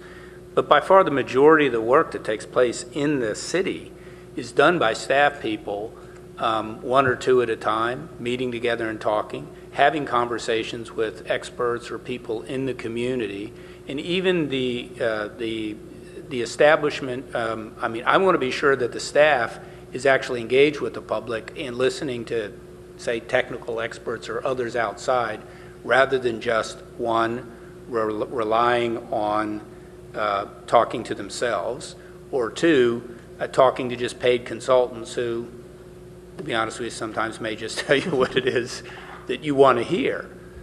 So I do think that there's a different sort of threshold for the staff engaging in relationships with people in the community that I don't think needs to rise to the same process approach that the council uses. There's nothing, most of the time, we're more than happy to identify who the people are. But I do think the staff needs to be able to have some independence on identifying individuals who could be helpful in advising them. While I don't disagree with what you're saying, I think I will differ with you when you take it the next step. That next step is the council sees in front of it policy recommendations that come with the rubber stamp of these advisory groups. I absolutely agree with everything you said up to this point, but then there's this rubber stamp that comes with these advisory groups that we have no knowledge of. There's no inclusion of who they are, what they represent. And so, we're not certainly going to go to the extent that we're going to interview people for these, you should have the authority to do that. I'm just using you as an example at this point in time. Don't feel picked on. But I think there is a higher level. It's like maybe there are people out there that, again, using you as an example, you don't even know, but if it's a broader net that's cast and a public awareness of, hey, I could apply to do this, there's a threshold that's, I think, we're below, and definitely below. And I think it causes questions in the community. Council members ask, who is this group, who's on it? So, and how it relates to this is because I'm trying to feel good about this $250,000 contingency. Okay, so can I, Point of order, I think we're going to, Greg points out that the contingency account is actually not in this item, it's in item 7 later this evening too. So I don't know how we want to. It's in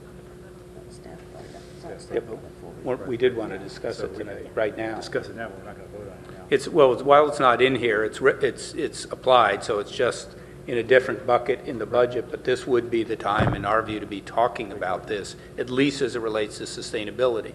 When you get to the end, even in wrap-up, and you start looking at all the non-departmental, Right. you could certainly take another look at that, however you decide now. Fair enough, right. And we got Gil here right now, so yeah. Okay. Can I say something to Councilmember Holman's comment?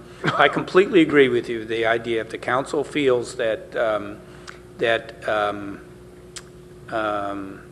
a technical advisory group to the staff is giving its seal of approval, or whatever the term was you used, to be honest with you, I don't think the council should feel swayed or intimidated or anything by that.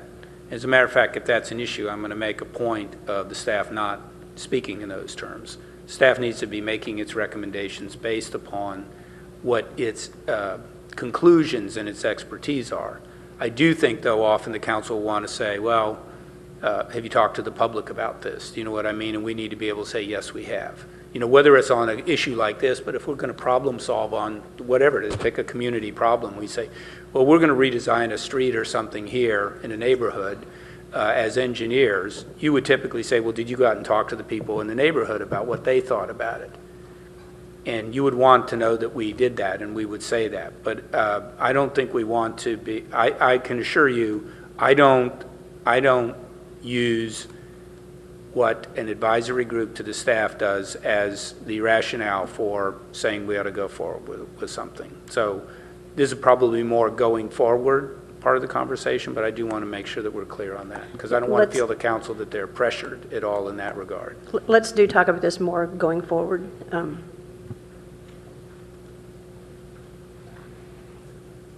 Yeah, follow up. Yeah, just to make the simple point that there were technical committees are one thing, but broad citizen-based, such as the CAC and the SCAP, are things that have wide public repercussions, and that raises them to different situations. So just to reiterate the point that they're important.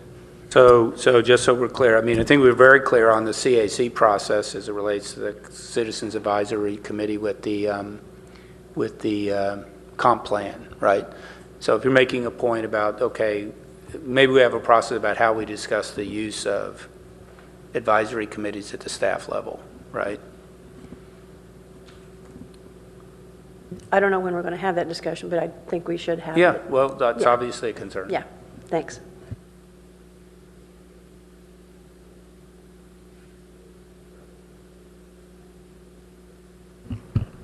So two things. First, I hate to weigh in on this because I don't think it's entirely relevant to this conversation, but I do think that it's important that we do recognize, both council and staff, that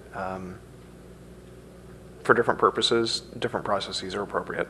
And there are times when, I mean, I cannot imagine, I don't think that anyone up here is recommending, but I cannot imagine, a condition in which every time a member of staff calls somebody in the community to say, hey, what do you think about this, that we need to be briefed on that or give it our approval beforehand, or that they would need to do some public outreach effort in order to determine if they could reach out to somebody and make sure everybody in the community knew that they were going to be doing outreach.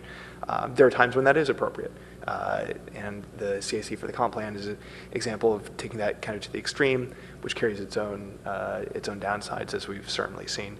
So I just want to make sure that if that conversation moves forward, whether it's through a colleagues memo or policy and services committee or wherever, that we do keep in mind that there are pros and cons to higher levels of council involvement in staff work. That said, I'd like to move tentative approval of the Office of Sustainability budget. Clarification. We are not voting on the contingency account, is that right? That comes under the non-departmental. Well, we're presenting this for a tentative decision now, both of those things, because the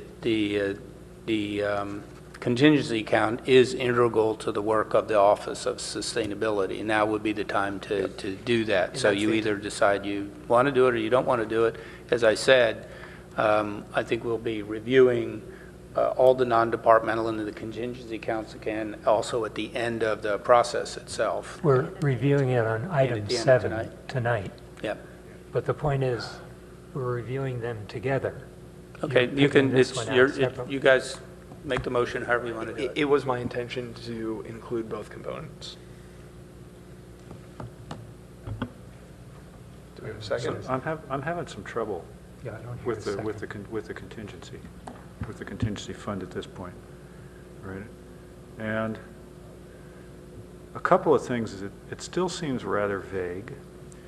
And the other thing that I don't completely understand is, sort of how much overlap between this initiative and other ones. So, there's $110,000 for consulting for some of this kind of stuff, and then EV charging, and $100,000 for EV charging, and it's more than EV charging, I assume, right? But this is, where in the city?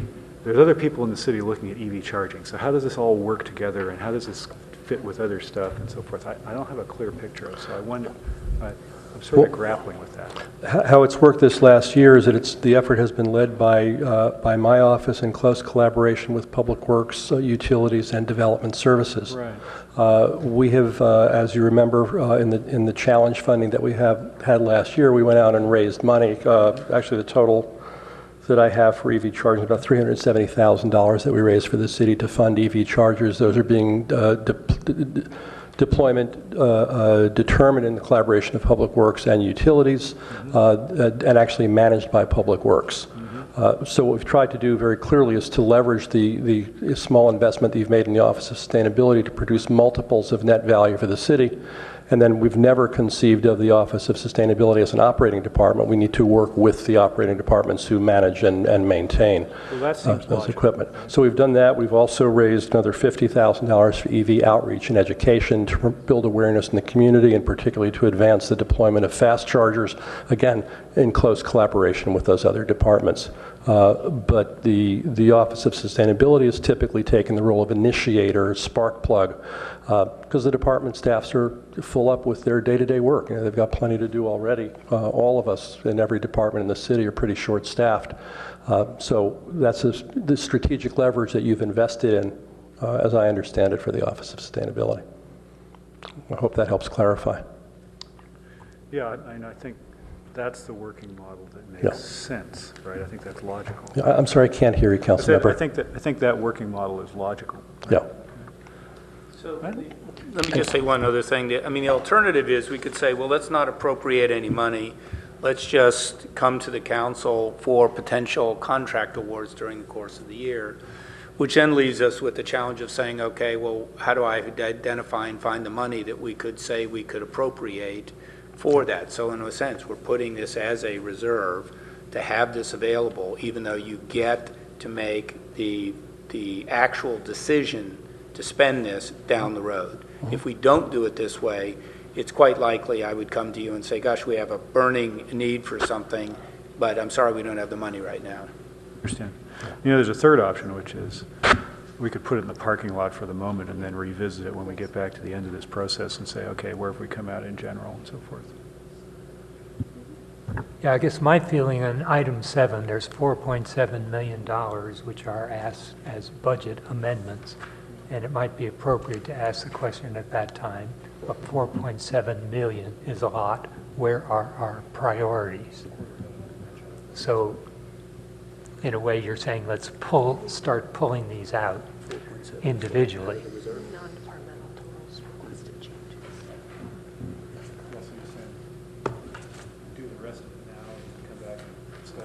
Yeah. Yeah. So, sorry. Microphone food here. Why don't you just, we're 45 minutes behind schedule. Why don't we just do the motion to, just on the Office of Sustainability budget, leave the non-departmental piece to the non-departmental discussion here at the end of the meeting, the 250,000, unless you're... Okay, I will move that. I'll second it. All in favor? Aye. Oh, did you say nay? Yes. Okay, so we have 3 in favor, 1 opposed. Do you think that this discussion will be primarily fiscal, and I'm trying to decide whether or not Mr. Friend, who lives in Oakland or Berkeley, needs to hang around till the end to defend? I think it'll be fiscal. Okay. What? It'll be fiscal, not programmatic. Okay. But they'll vote on the contingency later on. Okay. Thank you, Councilmember. Thank you, sir. Thank you.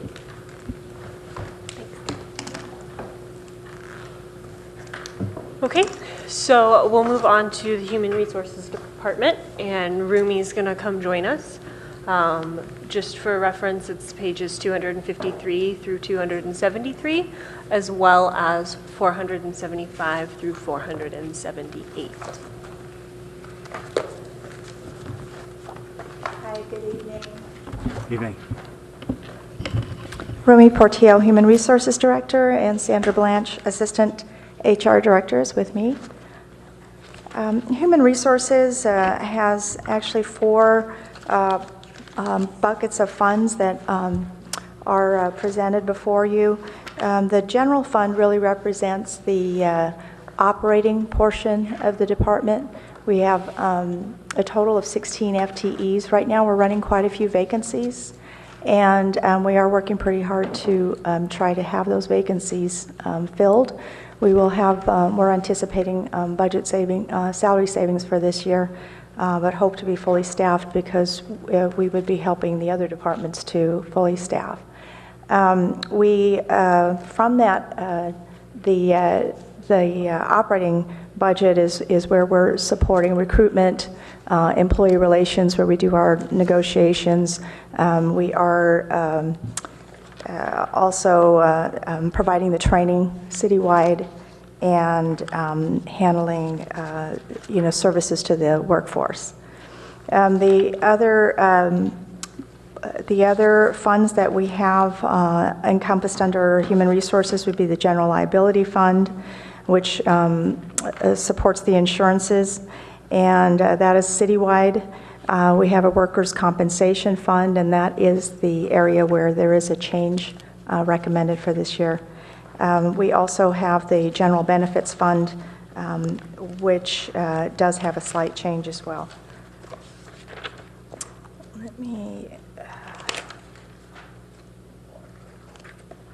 as far as where we are on our operating fund, we have a recommendation for a slight change in our staffing, and there is a decrease in the dollar amount that was supporting some technology. We have made a structural change such that we would rely on our internal IT department to provide support. This past, you'll note from a prior budget that we had approximately $200,000 that was placed into the HR budget, and we've completed a few significant improvements related to employee payroll and the way that we transfer information back and forth to CalPERS. So the changes that you see, the significant dollar amount, would represent that change in the technology support. The primary recommendation for an add for the coming fiscal years related to the workers' compensation support. One of the audits that was discussed by the city auditor is one that will be released in June, and the findings in that audit are that program needs pretty significant oversight. We've had the oversight of that program distributed throughout the department, and it's simply not sufficient. We anticipate that there's potential for future savings by having someone assisting our return to work program, so that has stronger oversight, and we think that there would be many benefits to the future for strong oversight there. Let me see. So I think that represents the majority of the changes that were discussed that are represented in the fiscal year 17 budget, and we're available to answer any questions.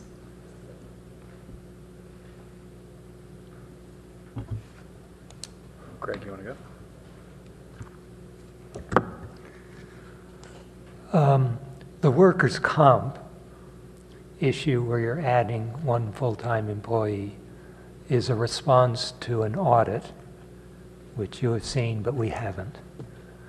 Yeah, I guess this is the second time the Finance Committee has been asked to vote funding on the basis of an audit they hadn't seen. But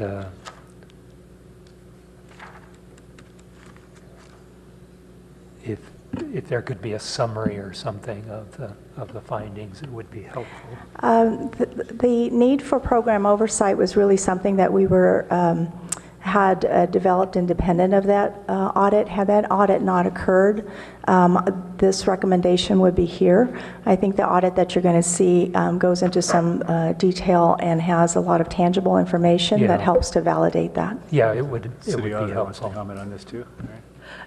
Good evening, Harriet Richardson, City Auditor. So in support of Rumi's comment, we have an audit. It's in draft format, so none of the council members have seen it. It's not just Finance Committee. It's out for review right now. We're planning to present it at the June Policy and Services Committee. But part of our audit process is to routinely discuss the issues that we're identifying with the auditee, whichever department we're auditing at the time we identify the issues.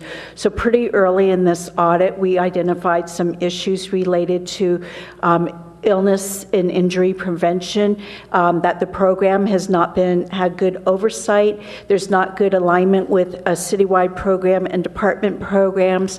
There's not a good oversight of return to work. And in addition, when someone gets injured, that process has been decentralized among all the senior HR analysts.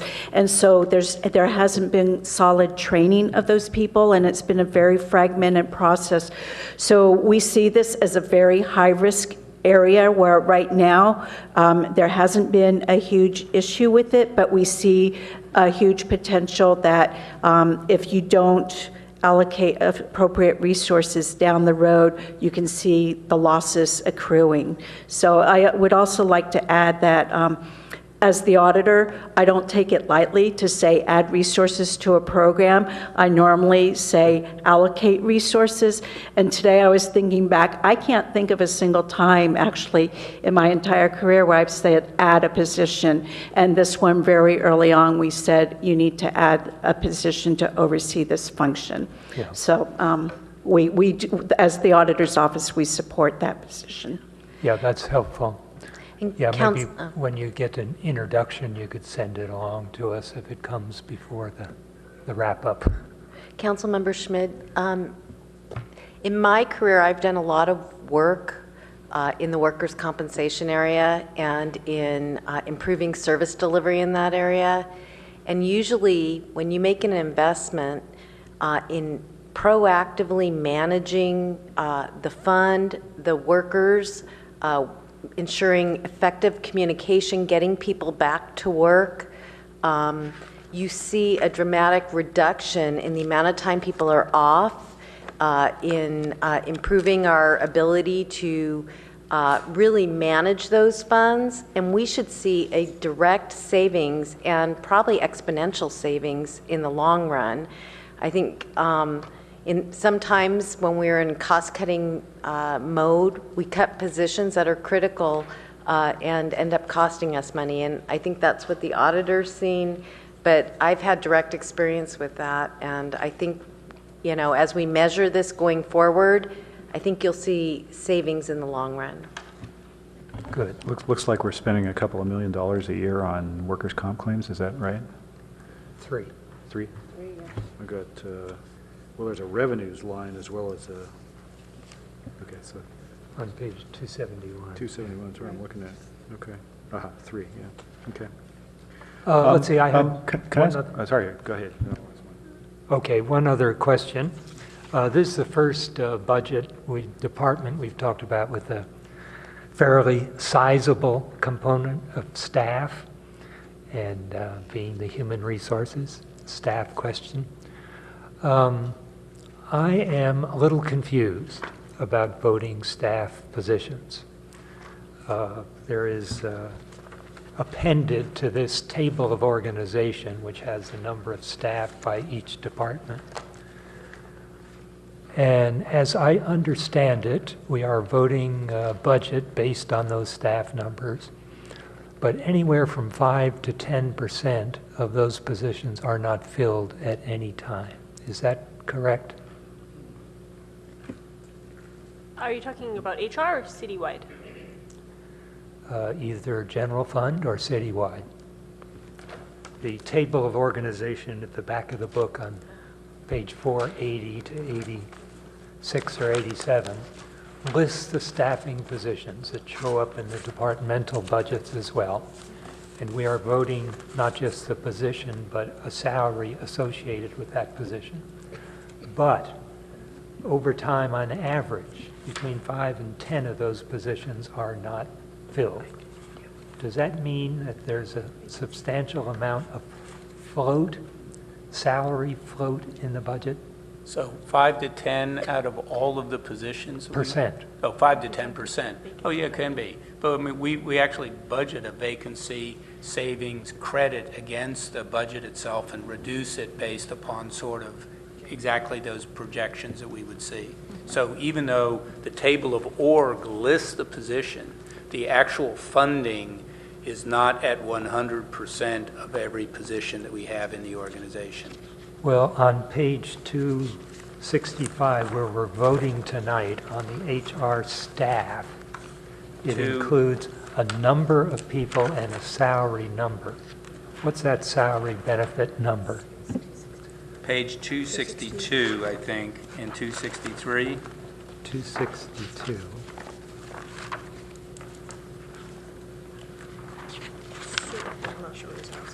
So the question again is? I assume when I read this that there's a staffing number of positions, 17.44 positions. That's correct. And when you have a salary and benefit number associated with that, it's the salary and benefits for 17.44 positions. However, in the general fund, we do, as Jim had mentioned, budget a vacancy factor. So I'll have to look up HR specifically to see if HR as a department itself has a vacancy factor. But overall, in the general fund, we assume $2.2 million of vacancy savings in this budget. So that shows up in the other benefits line. And so it's scattered into different departments based on kind of a historical vacancy that we feel. So like I said, if we want to know HR specifically, if there's a rate in that department, I'll have to look that up. But macro, we do already assume a certain level within the budget. And where does that money go? How do I find that money? It's reducing What? your general fund budget. Yeah. So instead of $198 million, if we didn't have that vacancy savings, you would have a $200 million budget request right now. Okay, so the 198 reflects the vacancy The 2.2, assumption that correct. you're making. On salary and pension and Pension, health associated costs. Yeah. Okay, thank you. Yeah, that's just a general question I had. Done. I was just going to ask, and maybe it's a question for city auditor, maybe it's the assistant city manager, just in general on workers' comp and so forth. How do we do against other cities on this? I mean, is there, you said there's indications that if we got more organized about this, we could be quite a bit more efficient on it. How do we stack up against other cities?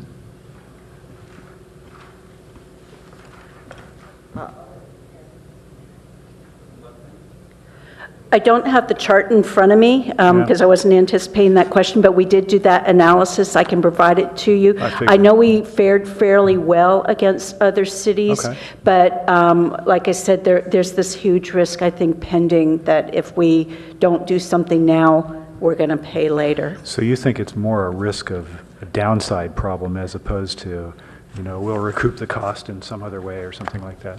Well, I think that it's kind of like what Suzanne said. Right now, you're laying the risk out there with the lack of oversight, and you'll pay later if you don't reduce that risk now. We've got a lot of stuff we're going to pay later on. Okay. All right. Thank you very much. Okay.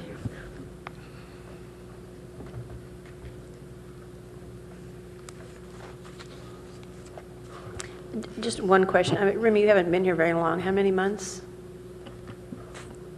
3 months. So it's probably an unfair question. In the past, I know, it's probably really an unfair question.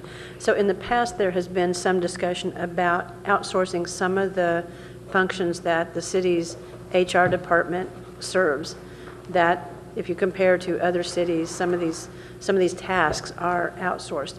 Have you had any chance at all to look at any of that yet? Are you going forward on this until you have a chance to look to confirm or to recommend changes? Yeah, I would need a little more time to have an evaluation. We're really looking, as soon as I have positions filled, the next order would be to really look at some strategic planning, and through that process, we would be looking at what we're doing in-house versus contracted out. What I do see is that we are requiring external support on classification studies. Our labor negotiations have some external support. There are a few other places where we are, in essence, not handling it in-house. And when I do a comparison, like for example, one of my prior agencies, the city of Sunnyvale, has a smaller workforce, but they are currently running 3.5 positions more than we are here. And they've actually downsized since I left. But there's always, opportunities to look at how the services are being provided, and there's different ways of delivering it. I really don't have a sense for, immediately what makes sense for externally provided services versus internal. That's reasonable and understandable, but I wanted to put the question out there anyway, so you know that we're looking at that too, or we're looking for your response going forward. Certainly. Thank you.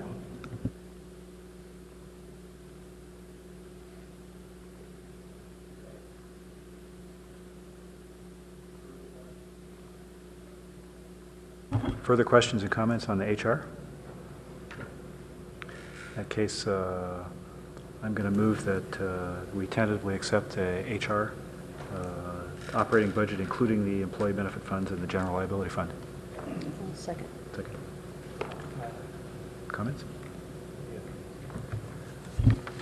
Okay, let's see, I didn't realize we were also approving the employee benefit fund on page 475. That is a big approval. $55 million. I guess I have a special concern on the general benefit fund. We've gotten our CalPERS updates, and they have updated their returns to us through June of 2014, and then give us a projection over the next few years based upon that.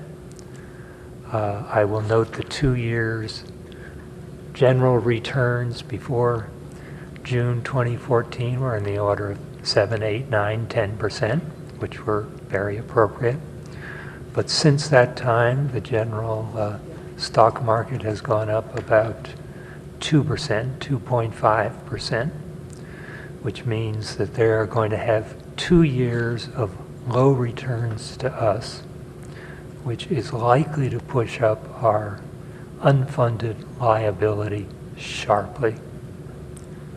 So what is our general benefits fund? How are we going to deal with that? Is there a specific page that you can point us to in terms of the assumptions? I'm not quite sure. I think you're talking about the return on our pension, which runs through our retiree healthcare fund? Yes. Is that what you're talking about? Or are you talking about the general benefits fund itself? You do mention on page 475 Okay. that CalPERS is assuming an average rate of return of 7.5%. And that is carried through to June of 2014. And in the year and 3 quarters since that time, the share market has gone up about 2.5%. And I am concerned that this is going to have a dramatic impact on our unfunded liability. And I think this actually speaks greatly to another discussion that we've been having, which is the idea of that Pension 115 Trust Fund, because what we are budgeting in here is the rates and assumptions per CalPERS. And to your point, to the extent we don't realize those, we could be impacted. And so if we are able to proactively establish something like that 115 Trust Fund, we'll have something to help us mitigate that when that impact eventually hits us. Okay, so us on the Finance Committee should be aware of the fact that we need to vote supplemental funds to cover our general benefits fund. So just a footnote. And Councilmember Schmidt, based on our discussion, I think it was at the last Finance Committee meeting when John Bartel was present, and we looked at those projections, we were planning on coming back to you with a separate item directly to Council based on your direction that night. Yeah. So we will be coming back to you with that. And I think the number we were talking about was like $1 million. And we're talking about our $450 million liability jumping. So just to put it in a context. Yeah, I think all of us are expecting to see that $450 million change on the next iteration from Mr. Bartel.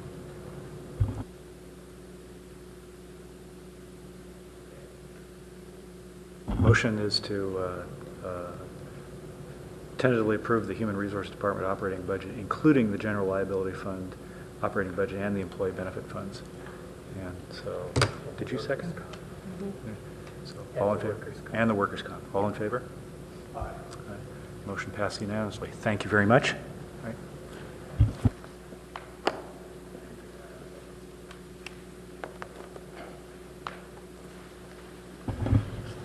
ASD? Nope, we're actually going to move to information technology first. IT. So I think Jonathan's going to come join us. All the engineers up here are happy to see this group. Do you want to do this? You want me to do it? I can pitch through with you. Okay. Okay. Let me Sure. Okay. Quick report on Office 365, Jonathan? Certainly. I'll do that. Jonathan Reichenthal, Chief Information Officer. Yeah, I'm dressed a little differently today, as my entire team is. We deployed Microsoft Office 365 to the city today, representing a high volume of new capability, productivity software. We have instant messaging now and video conferencing at the desktop. We have online storage, and it's all cloud-based, and very pleased with the rollout today. The vast majority of staff, it was seamless, and we were working through a few bumps, and everything going well. The project should be in a good place by tomorrow evening. Good enough, City Manager? Yeah? Yes. Good? Okay. It's working for me. So thanks for this opportunity. I want to also thank my IT managers who are in the council chambers this evening, who've joined us to support me in this presentation. We also have Sherry Wong, who is our budget coordinator, who has driven a lot of this work for the IT department. So let's jump into this. It's great to be up here talking about what we've been accomplishing and then talk about the future. It's all in support of our mission, which is to provide innovative technology solutions to support the city departments so that they in turn can deliver quality services to our community. We're focused on innovation and quality. And we have a very big vision to support the city council and the city manager and the departments in building and enabling a smart and digital city. Real quick, we're made up of, we're a small department of 32 people. We have 5 divisions that align around how we deliver our service to the city. And we build stuff. We build projects like today. We built the Office 365 project. We run the projects. We run our enterprise systems, which is everything like payroll and procurement. And we ensure that it's secured as appropriate through our information security services, processes, and Raj Patel, our security manager, who's here tonight. So we'll move quickly along. We had a very good year and continue to have a good year in FY16. Here's just a small subset of what we've been doing these last few months. During the year, we continue to be recognized now the 3rd year in a row as the top digital city in America. I don't get too concerned that we're 4th this year. We were 1st 2 years ago. It just means other cities are raising the bar too, which we like. And recently we received an Outstanding Achievement Award from the Alliance for Innovation on the work we've done to build effectively a startup at City Hall here on the 2nd floor with the Civic Technology Center. In terms of delivering value to the community and city departments, we lead a lot of back office things, but we also support the neat things we're doing in our community. For example, the important work that planning is doing to upgrade our traffic signal system across the city. IT plays an important role in that. Making our city safer and city staff safer through our E911 work. More tools to the city staff so we can have the best tools to deliver the best service, and making our city more resilient through, for the first time, having very good backup systems across both our laptop computers, desktops, and our service center. In total, actually, we have completed and delivered 21 technology projects in FY16, which if you looked at the 5 or 6 up here, it wouldn't be reflective of the volume of work that my team, working with other departments, has been able to deliver. So as we look out to the year ahead, it's important to note, whilst we're tonight going to be asking for funding on a small set of additional projects, we have quite the dance card with 27 existing in-progress projects. So IT is working on 27 projects right now. And in case we get bored or need extra, there's 11 more in queue. Just some highlights of those 27 in progress. include upgrading this very chamber we're in, so that our audiovisual equipment is digital rather than some of the very dated analog equipment that's back over there, and create good quality transmissions and also reduce the risk that we have with the existing equipment.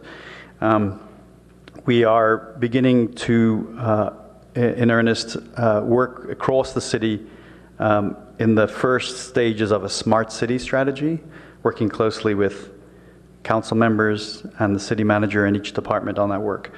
As you know, you've been pretty close to our planning for the future of SAP at the city, and that's a big project for us.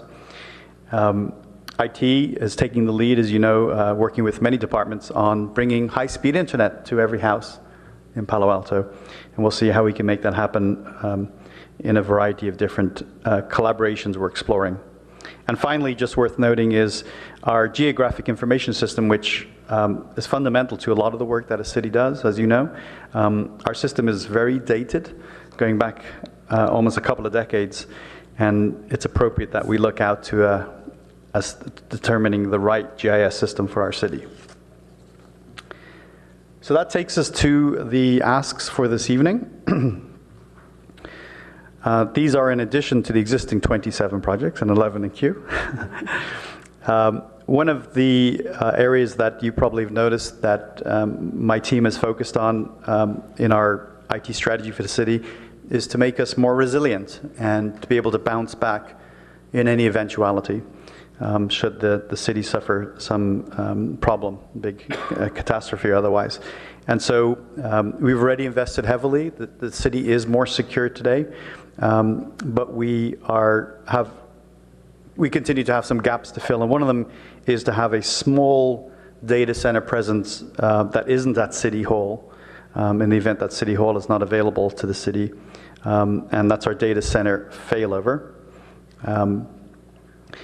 In the spirit of security, it's not enough just to put in place the software and hardware to be secure, but you have to test it.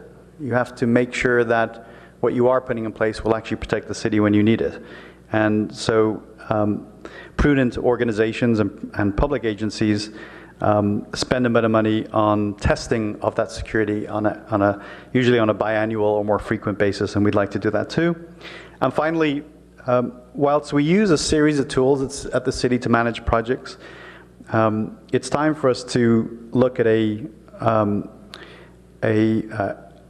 formal project management tool that IT can roll out and for our use, and then explore expanding for use across the city. And we think that we're at a maturity point now, particularly in IT, where this is a very valuable tool to manage those 27 projects and the projects ahead of us.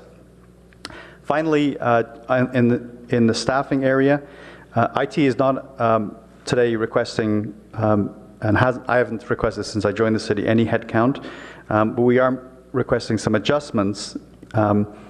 And I just want to speak to in particular, the first one, because it will show up as a net new headcount, when in fact, that's as a result of us fixing what is a administrative problem we have with the current alignment of a particular staff. So it's changing it from what currently is an hourly to what it should be, which is a full-time desktop technician, because that's the work the person's been doing for a while. And so this is basically fixing something that should have been fixed a while ago. And then the second ask is also an adjustment to an existing role. The work that IT is doing in organizations, and it's reflected here at the city, is getting more sophisticated than what it used to be 10, 15, 20 years ago, when a lot of IT work was very routine. It's more complex today, as you all know. So we have miscategorized, based on the work and needs of the city today, we have a role that we think needs to be doing more sophisticated work for the needs of the city, and this adjustment would align it appropriately with the needs of the city, particularly as we move more to cloud software and a much more mobile computing environment. And with that, I believe my presentation is complete. Thank you.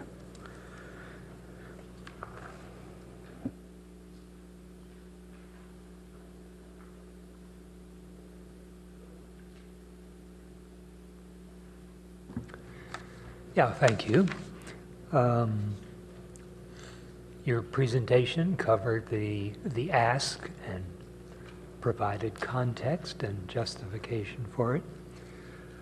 Let me just ask a question from our performance report, which the city auditor does for each department. They have a long-term database on IT expenditures per workstation and shows that last year it increased 10%. I think you have a number here which shows it increase another 15, 20%. Is that a good measure, and what do you think it means? It's the right way to measure actually IT is the cost per employee. I mean, there are many ways to do it, and there's lots of debate in across industries. But typically, this is one of the most useful ways to demonstrate the total load of technology for an individual. And I think we've been refining that number and improving it year over year. I think we can continue to do that. I think the modest increases reflect a couple of things. The increased desire by the city to use more sophisticated tools, the additional demands of council on staff members to deliver things needing new tools.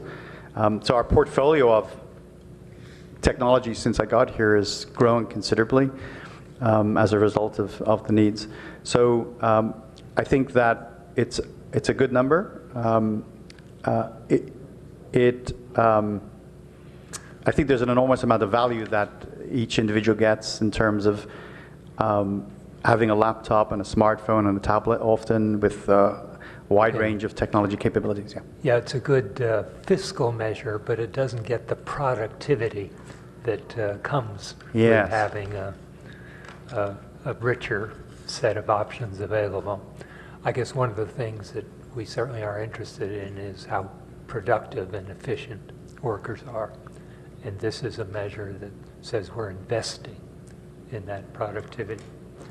The other one that is there and is in the general report as well is service desk request resolved.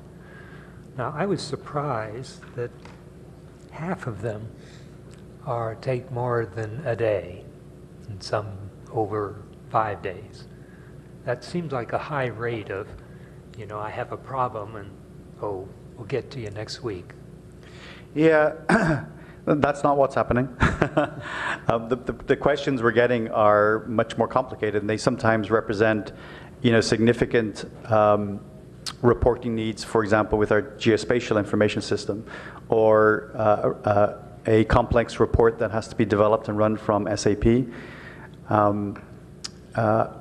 So we have a very diverse set of, because we have over 300 systems in the city, we get a very large, diverse set of requests on any given day. In terms of, one of the ways to think about our responsiveness, I'm not familiar, I can't think of the thing you're looking at right now, but I can say that in terms of issues that are ones we can resolve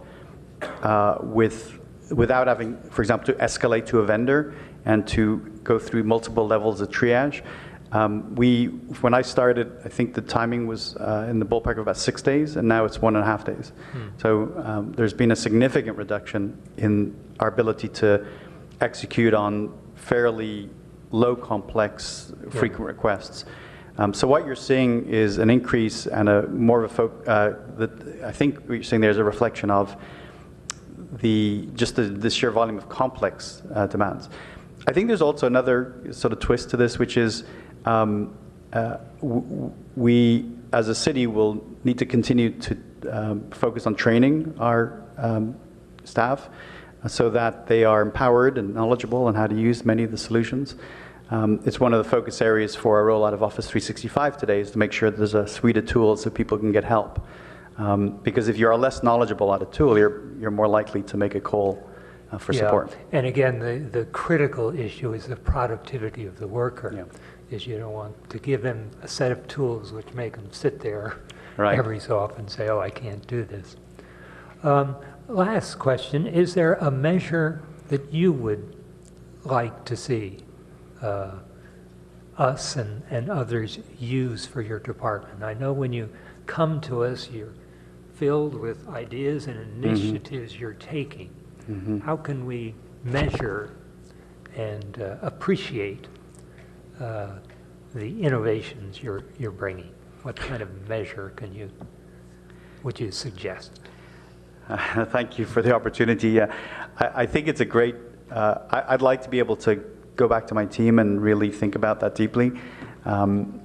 We do a lot of internal metrics management, and we haven't been great at doing the external metrics production. So I do think as a team, as my department, we can do better in that area. And then the question is, a lot of what we do provides a service or capability to a department that then delivers a service. So you kind of have this interdependency a little bit. So it would require, and we can work with our colleagues to think about how we can connect the technology with the ultimate outcome. Yeah, it's hard. Great, thank you.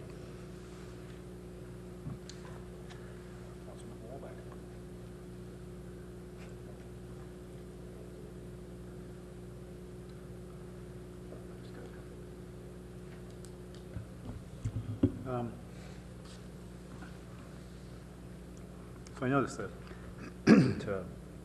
your guys' expenses took a huge jump last year and then are down slightly coming in this year. When the SAP replacement, is any of that budgeted in 2017, or is that sort of further in the out years? Any capital expense, It's not. We will be starting, this year is all about product selection, and that's already been budgeted for. So I was curious because I remember you said last year, so I noticed you guys are doing we're spending like $5 million a year in contract services. And I remember you said last year that a substantial amount of work was going to sort of stuff for the SAP system, and then a new system that would go down. Is that still the case? Is a sizable chunk of that basically writing patch code around stuff that SAP doesn't do? Or applications on top of that that should be a lot less once that's done? Well, I don't like to categorize necessarily our new ERP system just in terms of like reducing cost. In some ways, there are certain demands. There are demands from the city that we want more capability, which could increase cost, and that's a good thing because if we can, the automation itself costs money. Part of the work we're doing right now, the planning and looking at the marketplace will inform us better to answer that question. What could we anticipate potentially and how we might staff our future needs versus today's needs? One thing that could lend to that conclusion would be if, for example, we decided to keep one part of our SAP system intact and upgraded it versus replacing it with a new system, that would have one set of implications. We do have this desire to be a cloud-first, mobile-first city, which moves costs to operating expenses versus capital. And that should be a positive thing in terms of, first of all, how cash is allocated, but also in terms of the ability for us to get the benefits of a shared system rather than the work we would have to do on our own system. It's a concept called multi-tenancy, which you might know because of your background. But it really means that if one organization has been successful in getting a vendor to provide a service, all organizations get the benefit of that enhancement. So that's one of the benefits of cloud that we would hope to get. If there's an industry benefit around how you do payroll differently, we would hope to get that benefit too through cloud. I think maybe what I was talking to when in terms of your question around cost changes is one of the challenges we have with SAP today is when we do want a customization, it's very specialized skill. We can't do it very often because we have to get the outside skill to do it. Right. SAP, in the version of SAP we have, has its own challenges, which just effectively, we want to do something simple on our utilities billing system, and it turns out just to be really cost restrictive. And the hope is that with a contemporary modern system, making the kinds of changes we want to make will be lower cost. I think that's, I think we can hold to that principle, particularly just having a new system. The current one we have, as you know, is already 10 years. The utilities piece is about 8 years old, but the whole system itself is, depending on different versions, about 15 years old. So kind of a mixed answer of different things. Yeah, no, I think, if I understand what you're saying, it's basically don't expect big reductions in operating costs going forward just associated with the system upgrade. Well, I'd certainly like to be more informed in my answer, give you a better answer when I have more information. Yeah. Okay. All right. Yeah, thanks very much. I just did want to clarify something, you know, because it does jump out in the budget book, and because this is sort of on the record, IT cost didn't actually change significantly over time. We just moved a lot of CIP stuff into operating. So that looks like there's a jump, but actually our cost didn't change that much. And I think it gets lost a bit in the paperwork. But I think you know that.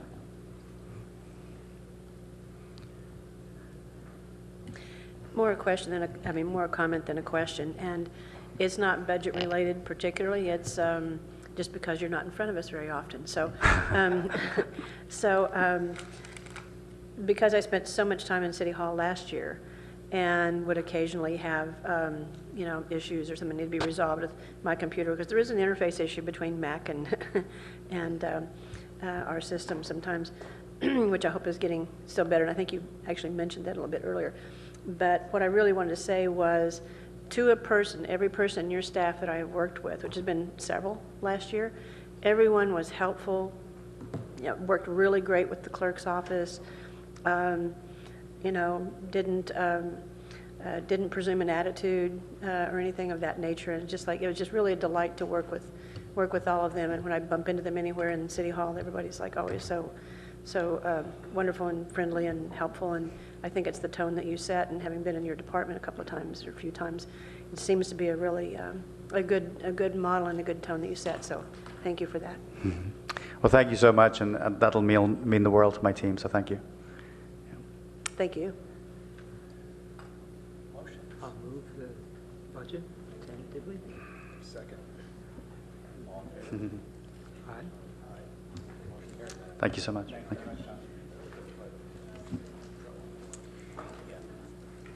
So as now ASD, again, of course, I think, as you know, that the fearless leader of the department is home ill this evening. Palo, we scared wish him him off. well.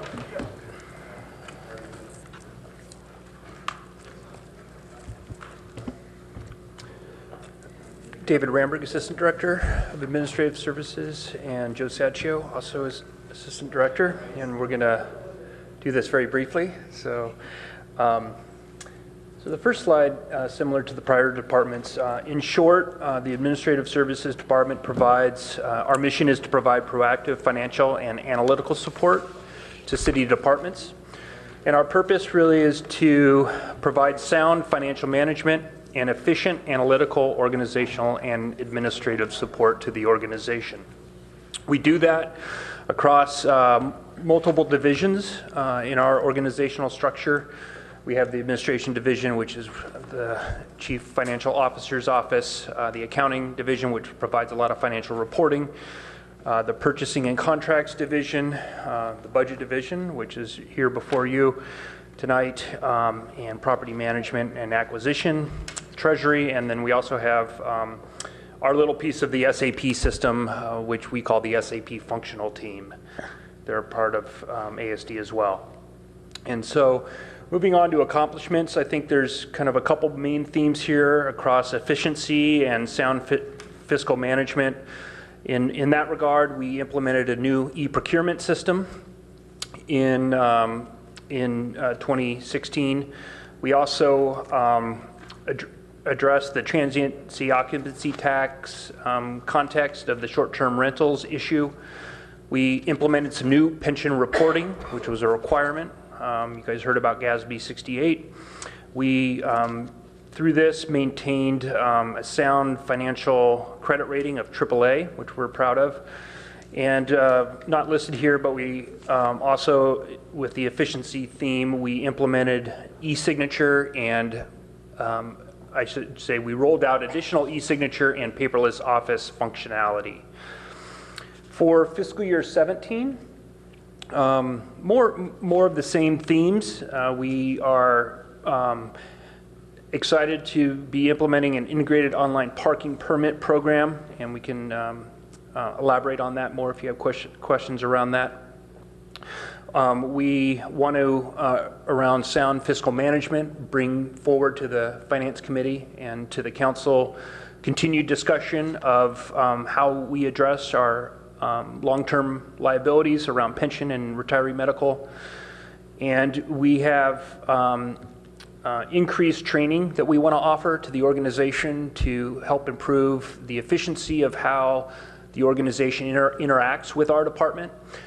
We find that being the primary administrative department of the city, pretty much every other department comes to us for some sort of transaction, some sort of internal transaction, whether that's a contract or a payment or payroll and those types of questions. And a lot of those transactions involve other city employees knowing well how to interact with us. And we have turnover in the city. We also have new folks in new roles in the city, and we want to make sure that everyone has the same knowledge about how to submit information to us. And we think through a training program that we're offering, and one of our requests is related to that, will improve that efficiency of those transactions. And we also look to build out some enhancements to the Open Budget and Open Gov websites, where we want to provide some additional fiscal performance metrics on a dashboard. So we're excited about that as well. Those are some of the primary initiatives we're looking for in 2017. So along those lines, we have these are our primary budget requests. Most of the department isn't changing other than the themes you've seen throughout the rest of the departments. We have 54,000 requested in the purchasing division. That's for about a half of temporary employee. We are finding that departments, we've brought down our purchasing transaction turnaround times, and you'll see that in our performance metrics, and we're proud about that. But we also want to continue making sure that we're meeting the project volume demand that departments have. Departments, pretty much anything that a department is doing, a lot of the things that departments are doing in the areas of projects require contracts.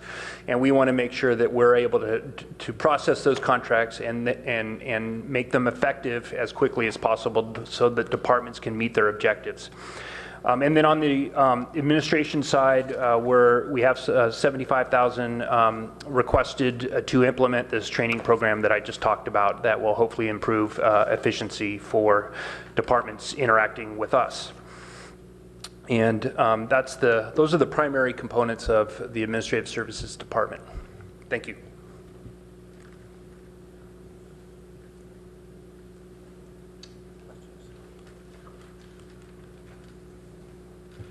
So thank you for the presentation, and I do have a question, and it's actually the last item that you put up here. So it's rather akin to something that came up a couple years ago in the budget. This is a implement systems training. So to me, it seems like it's not an FTE, even a half-time FTE position. It's a consultant. So can you tell me why this would need to be a half-time FTE as opposed to a consultant, because it seems like a temporary situation? We do see this as a temporary situation. This wouldn't necessarily be ongoing for the future years. We have a former city employee who we've hired on in the Administrative Services Department, who's not a contractor. They're a temporary employee. They're helping us roll out a specialized training tool. Right now, this is something that we've absorbed into the existing fiscal year 2016 budget, but we want to carry that forward into fiscal year 2017 and finalize that project. So that's what we're looking for here, and we wouldn't see this as a continuing request. I'm pretty sure this is a one-time request, but I looked at Kylie maybe to confirm that, but it should be a one-time request. So former employees or previous employees can only work for a certain number of hours for the city, though. So they've already been working for the city for some period of time. So I guess that's. Well, let me clarify a little bit.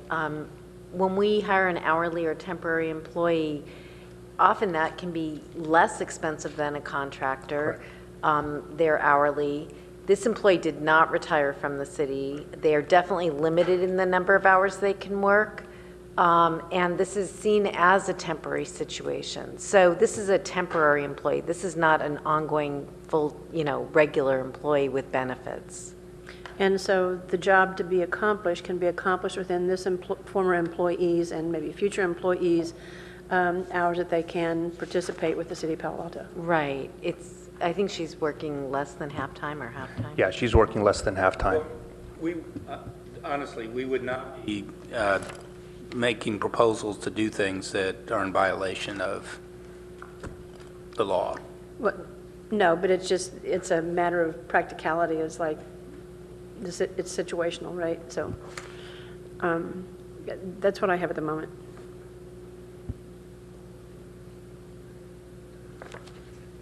Quick question. Among the various activities you do are be responsible for the fund of the parking districts. Can you tell me, University Avenue parking permits? So, funds. I'm sorry, Councilmember. So you're addressing the first bullet on page 54.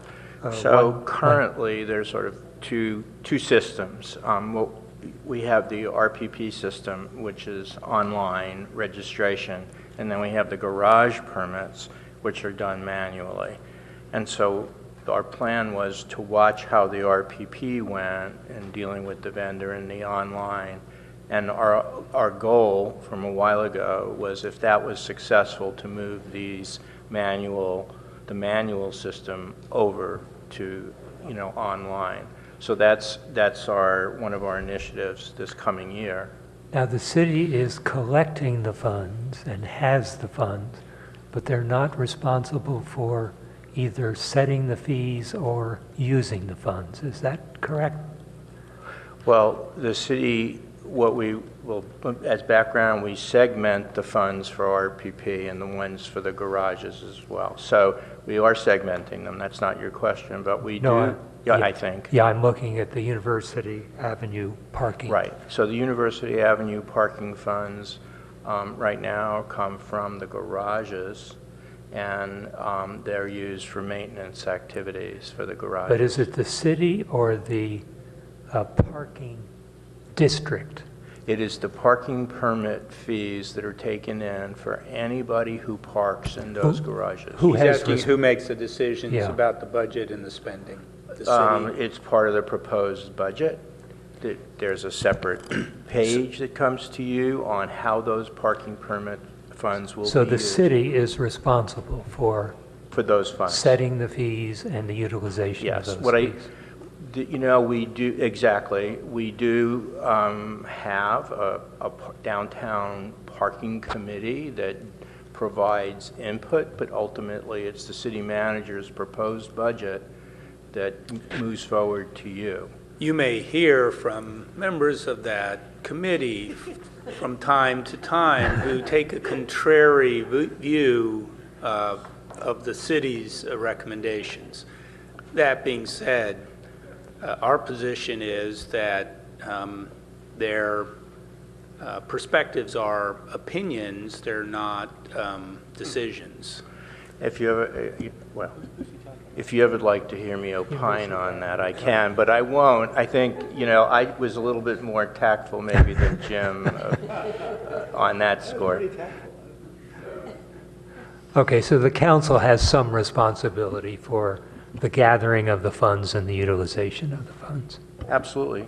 Okay, thank you. Ask a couple questions.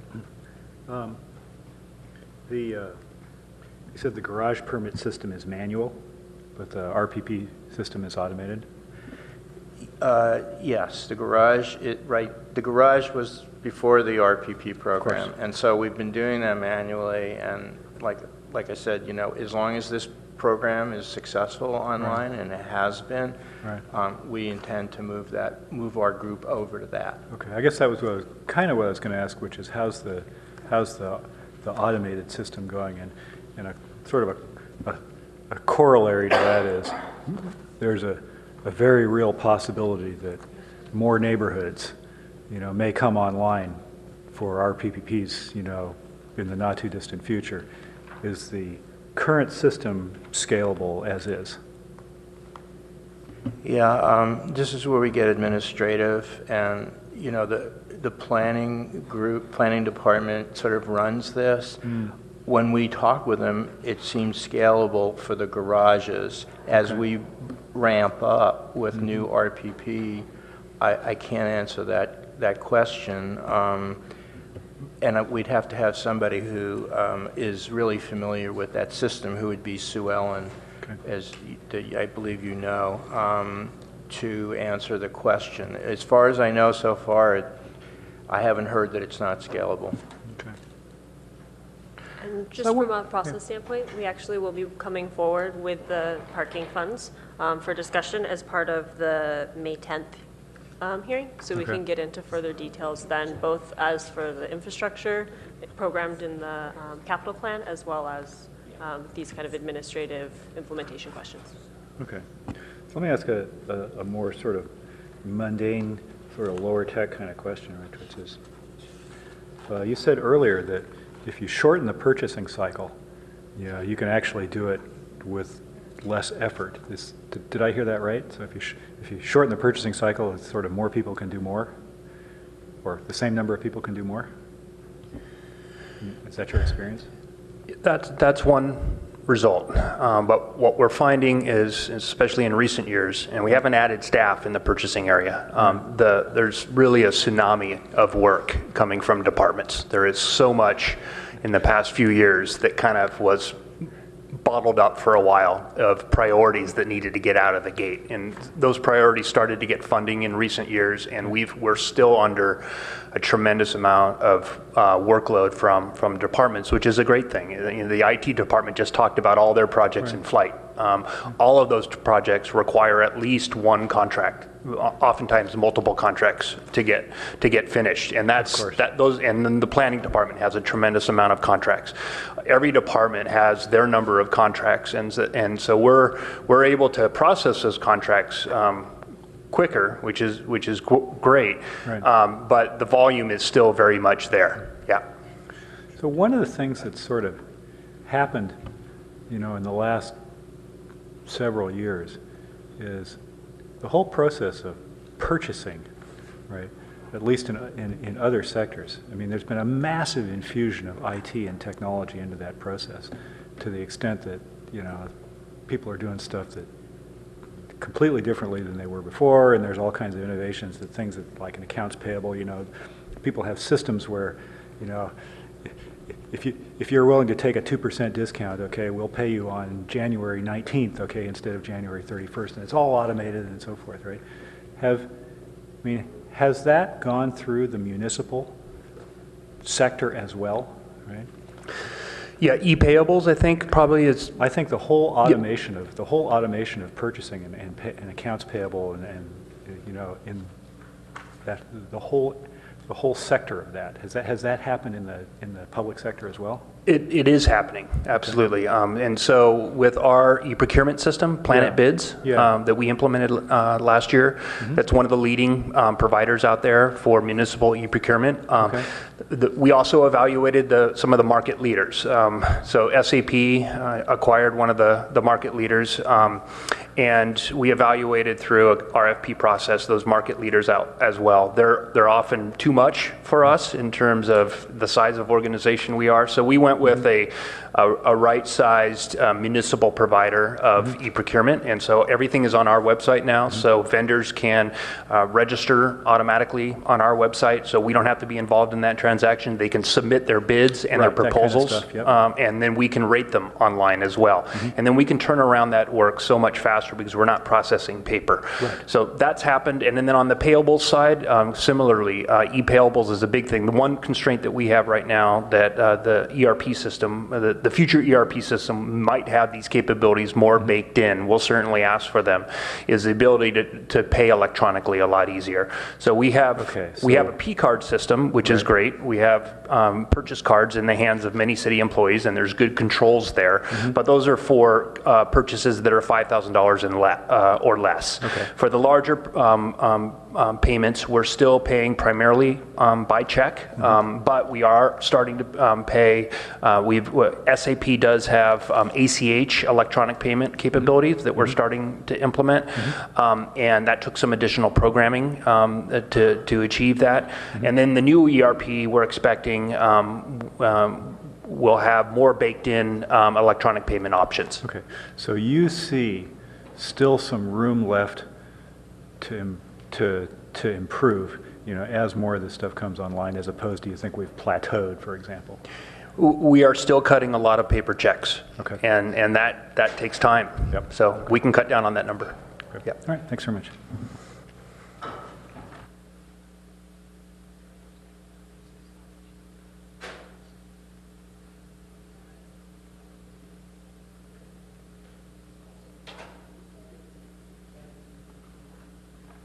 Yeah, if I could just make a comment.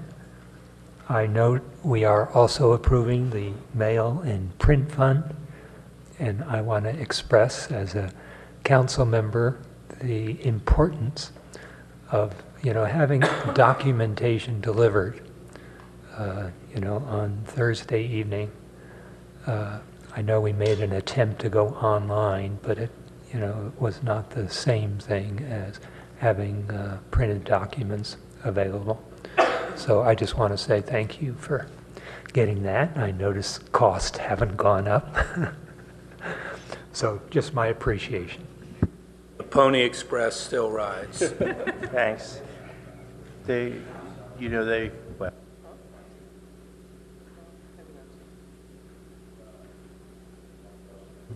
Yeah, I had one other question, which is we have both University Avenue and California Avenue parking permits, which is ongoing. More intermittent, we have parking in lieu fees that are collected. And where do I find those? That should be. So that's part of the special revenue. Greg has just found it already. So And we'll be taking that up May 10th. Great, thank you.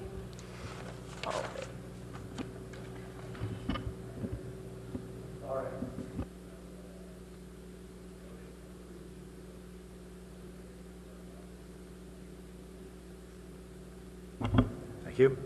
We have a movement to tentatively approve the ASD department operating budget. All in favor? Aye. Motion carries. Thank you very much.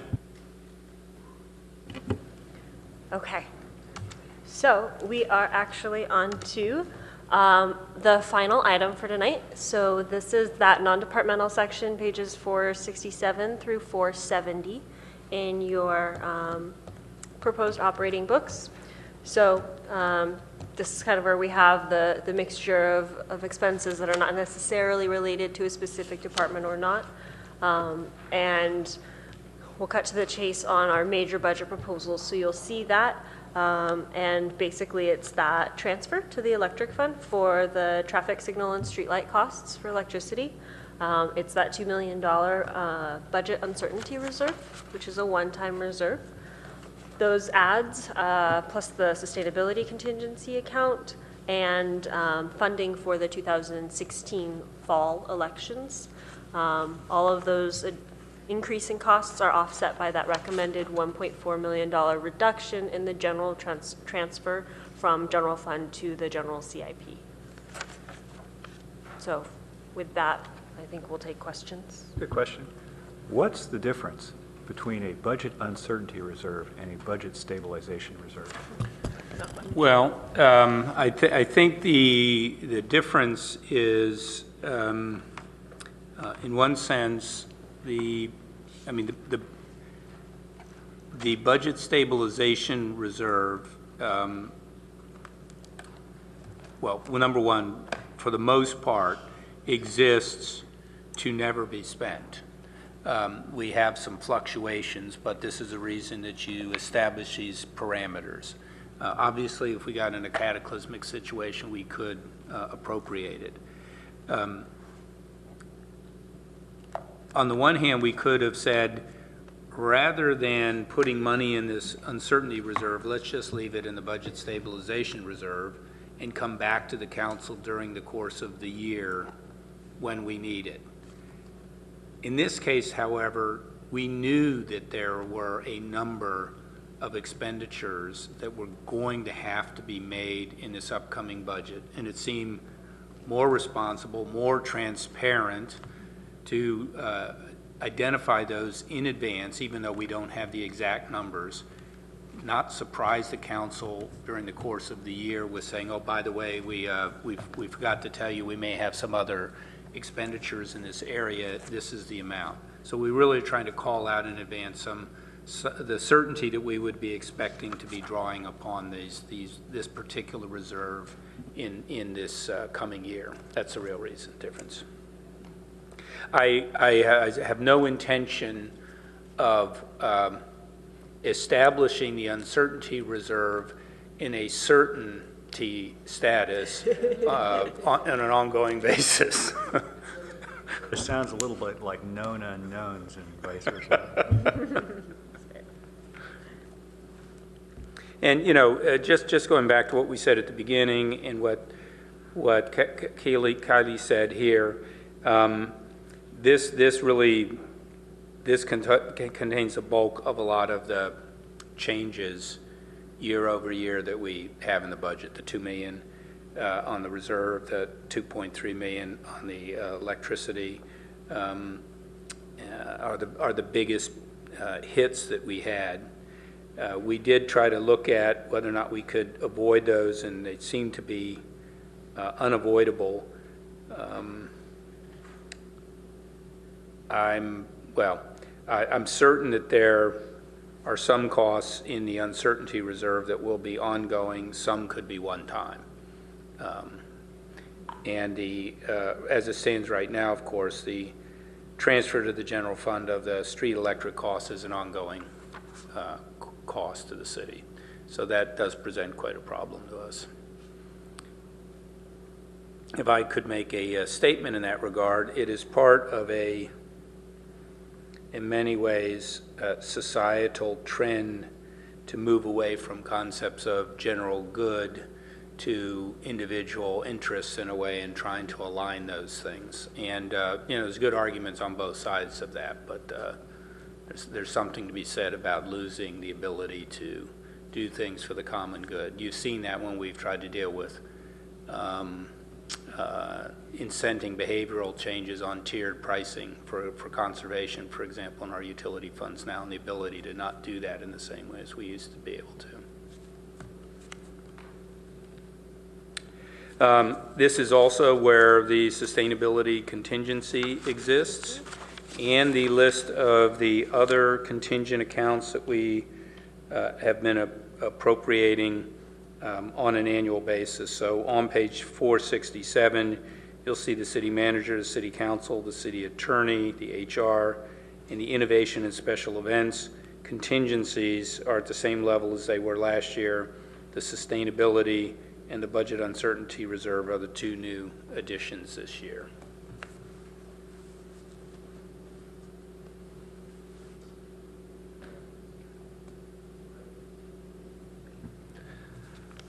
On 467, you have the Cubberley lease payments, and I noted there's a couple other places where we talk about capital transfers and spending on Cubberley. Now, my understanding of the Cubberley deal is that our capital investments there are payments that used to be made to the school district that we both have agreed go into capital spending on the site.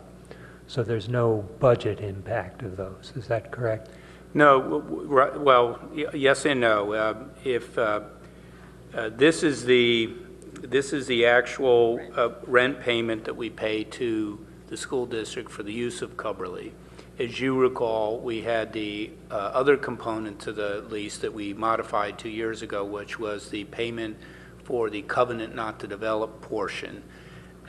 If we had not made that change, this lease payment to PAUSD would be $1.8 million at least higher. So what we do now is we're not having to make that payment to the school district, so it's not shown here.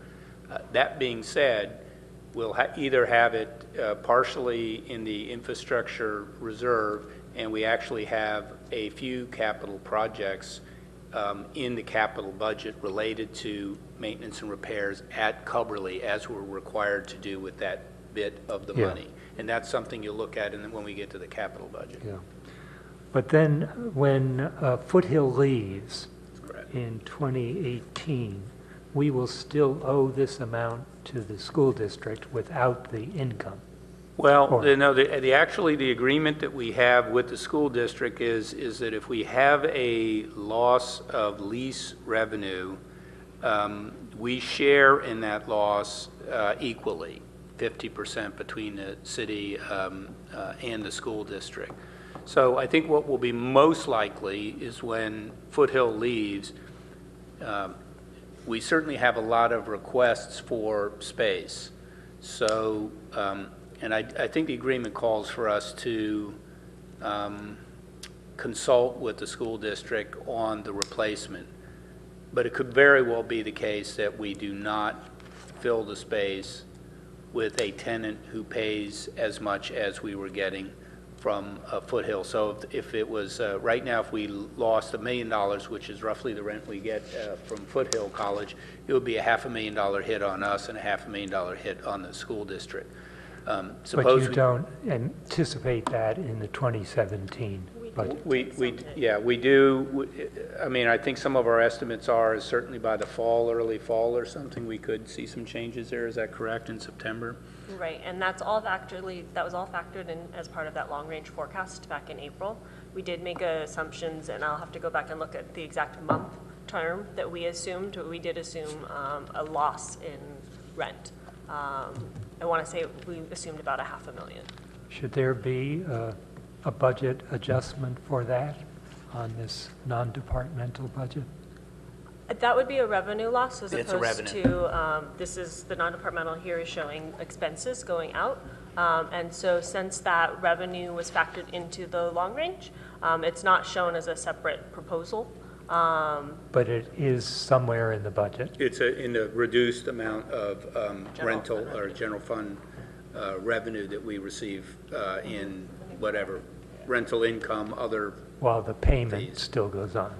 Right. Okay. Let me just summarize then from my initial comments where we are at the moment. We tonight are facing here a $4.7 million approval. Oh, one question on the 4.7. Yeah, that would be helpful for you to clarify what the I'm 4.7 on is. page 469, and I've just added up the budget adjustments, and they come to 4.7 million. And that's what we're being asked now to approve. Is the street light electric cost a legal obligation, or is this a discretionary payment we're making? Our advice is that this is a legal obligation. So it's really, we don't have much discretion. I think you have discretion, but I think there is consequences to that discretion. So we would advise against it. You could not raise electric rates. Jim, we will not be at the council meeting next Monday. Yes. Correct. Okay, so we have the 4.7 that we're being asked to approve. We have tonight given tentative approval to 3.7 new positions. We have basically approved the unfunded liability and whatever changes we're about to confront. Well, wait, no, it's not all necessarily unfunded. Some of it's unfunded that we're adding to it, correct? Well, 450 million is. Oh, okay, you mean as far as the running total, yeah. Yeah. So I guess I would be somewhat in favor of tentatively sending the 4.7 million to the parking lot, which would allow us a chance on the last night to look back and say, gee, how have we done on the other things, and is there any discretion on this set of non-departmental adjustments? So let me make sure I understand. First of all, you are leaving out the transfer to the general fund of $1.4 million. It reduces that 4.7 down to 3.266, if I understand that correctly. Right. I assume that 1.4 could be either lowered or raised, since that's from the transfer from the general budget stabilization fund. So that would be part of a discussion about transfer. Okay. So our count was 2 positions approved tonight. Did I miss something? There was one in HR and one in IT? There was one in admin services, there was 1/2 in tech, and 2 positions in HR. Okay, so you're talking about some hourly positions in there. So we've got 2 full-time positions, and now we're counting temporary, pardon me? Temporary one-time. Temporary one-time positions also? Well, I just included the positions we voted for this budget. No. So the 10 are the full-time positions, whereas when we're talking about like that staffing and purchasing, the 0.48, those are not a piece of the 10. Those are hourly positions, and so we count them separately. They don't receive the same benefit structure, they don't, that kind of stuff. Okay, it And would they're be good. temporary positions, so this concern about this long-term liability that compounds and compounds and compounds Well, isn't in the there. parking lot addendum that you traditionally keep, maybe it'd be good to have a scorecard of the positions we've approved that are full-time, temporary. In general Well, fund versus why don't we do this, I think separately we ought to just keep the running total of the positions, because in some cases you will approve the positions like you did tonight. You may have another situation where you don't approve them, and that would clearly go in the parking lot. Do you know what I mean?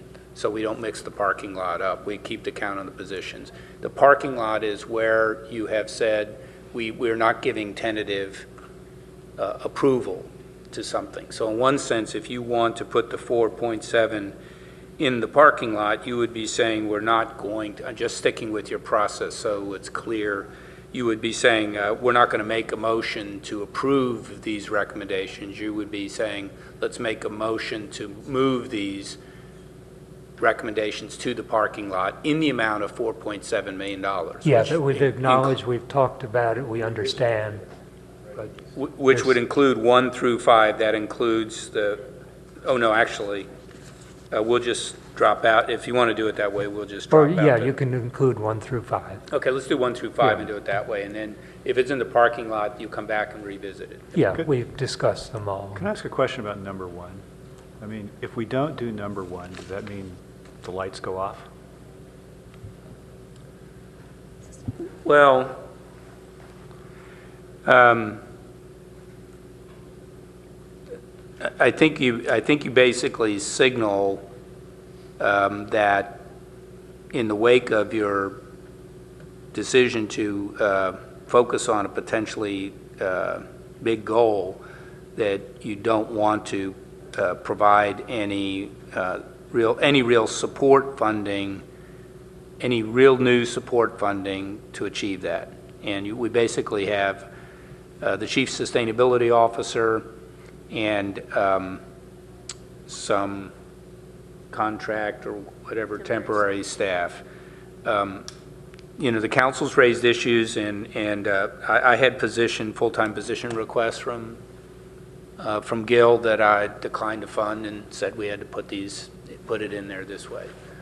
So, you know, I mean, my own personal view is the optics of not putting any money in there aren't all that good after your decision saying we're going to look at achieving 80 by 2030, and the first thing we do is cut funding in the sustainability budget. Now, if you have a concern about the level or something like that, then those are things that you ought to, or if you want more information before you make a decision, we could ask Gil to bring back up.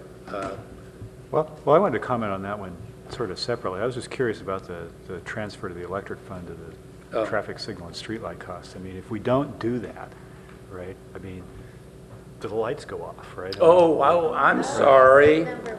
Jeez, I'm so sorry, yeah. Number one was, number one is sustainable. Okay, yes. Number four. It's legal.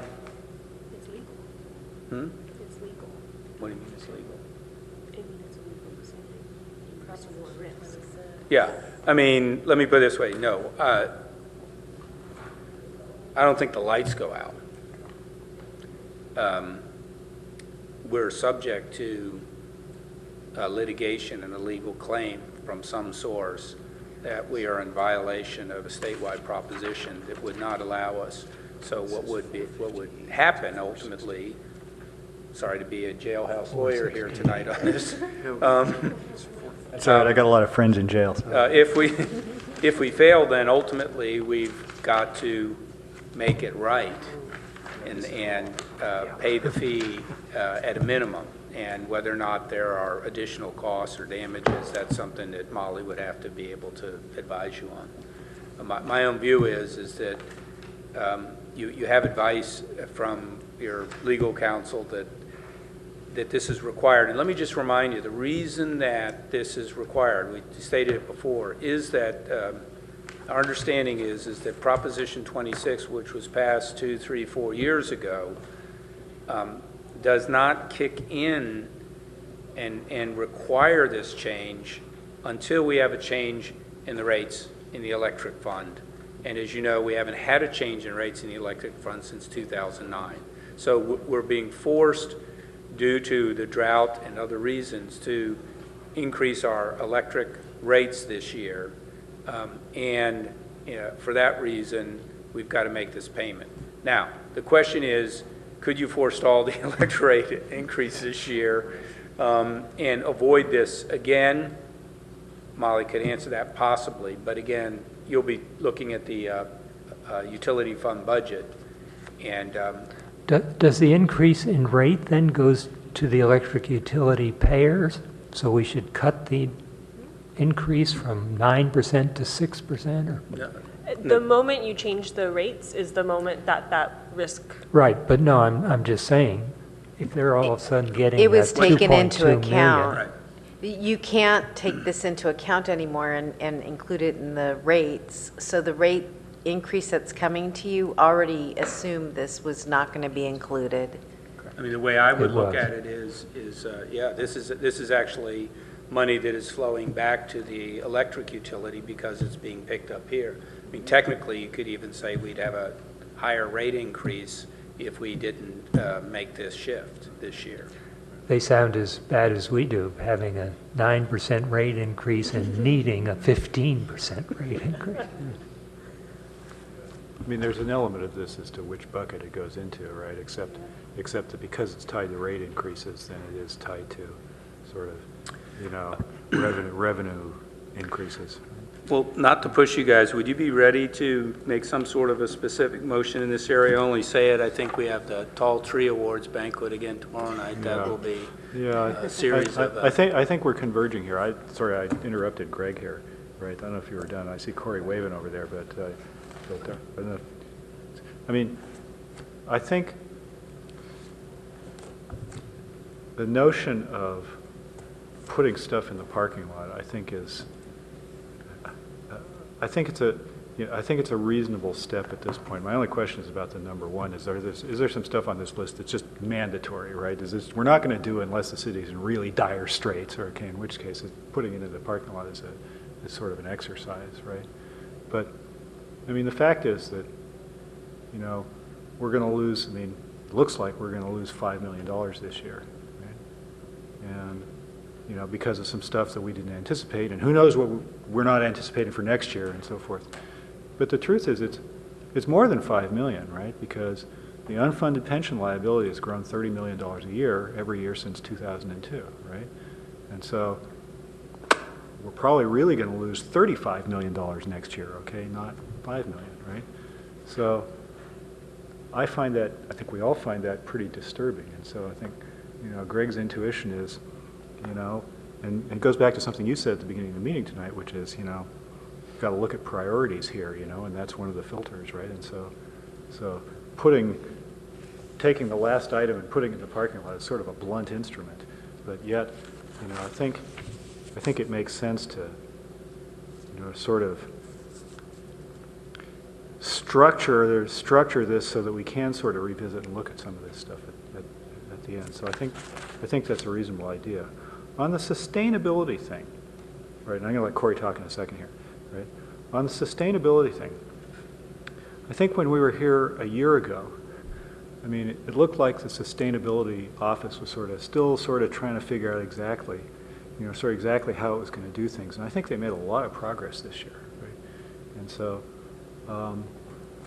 so at the same time, I think Gil summed it up very, very, very well, right? He said, you know, the way they work with other groups, and I think he's right, okay? I think that the funding for most of the operations ought to come from, it makes sense that it comes from the departments, right? Mm-hmm. You know, as opposed to we're setting up a separate group that's going to sort of have its own operating fund and so forth. So I think that model's right? And so it's, you know, where should it go and so forth. On the other hand, I think Gil has proven that he's got some good stuff done in the last year, so that's good, right? So then as I look at this, I go, well, back in terms of priority, would I rather see that in this group, or would I rather see that in the section 115, for example, right? And that's sort of like, you know, and I kind of would like to see some stuff in the section 115, because we're going to lose $5 million this year, right? Not including the $30 million increase in, or whatever it is going to be in the unfunded liability. So, and then I sort of go, well, maybe if there were some in the contingency account versus some in the section 115 or elsewhere. And I think that kind of discussion is where Greg's kind of bring us back to when we have the parking lot discussion at the end of this process, right? It's sort of, that's sort of my sense is when I was listening to you talk, right? Well, okay, sorry. No. Go ahead, and then I'll find Corey wants to get an edge. No, Corey wants to weigh in here, so.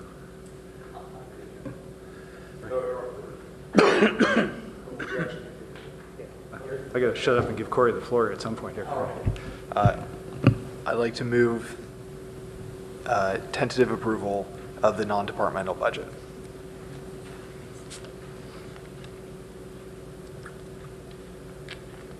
It looks to me like that one's going to fail for lack of a second. Okay. So, Greg, you want to try? And I'll make my comment if I might right now. Yes, please. So, I have no doubt that when we get to the end, you will be compelled to agree with the majority of the recommendations we have here on this page. Nonetheless, I think it's likely as well. It sounds like this is a simple little flag you can plant in the sand here so you don't lose sight of this. No, seriously, when you get to the wrap-up and you say, well, wait a minute, we've got this, and you may do some more of these kinds of things along the way. So I just think we just need to be sure we track it for you right, so we don't lose sight of it for you. That's a sage observation. Yeah, I think the list is a good one. We've talked about it, and each one of these is important and necessary for the city. But maybe by keeping it outstanding, it allows us, as we go through the coming meetings, to say, God, is this more important than the list we already have?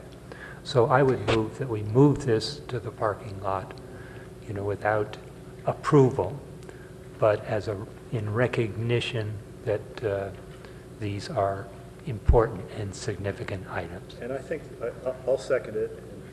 Do you want to comment? No. I'll just make one comment. I think the city manager is correct. I think we're going to come back and we're going to do most of these, if not all. Yeah. So as we understand your motion, it would be your tentative motion is, you would move items 1 through 5 on page 468 to the parking lot, and therefore you would approve tentatively the other recommendations in the non-departmental budget. Accurate? Yeah. Okay. Could you repeat that? I didn't understand. Which ones do you want to approve and which ones do you want to One budget adjustments 1 through 5 on page 468. Sustainability contingent. 469 and 470. Well, they're both on. Yeah, they're on. It's. Oh, okay. Yeah. They're on multiple pages. Yeah. Oh, you're right. You're right. You said you want the adjustments. new passage of or support for 1 through 5 and move the others, or that? No. The other way. The reciprocal of that. Approve the non-departmental budget with the exception of items 1 through 5, sustainability contingency, election funding, budget uncertainty reserve, transfer from the general fund for traffic signal, and reduction of the transfer to the general capital improvement fund. Move those to the parking lot.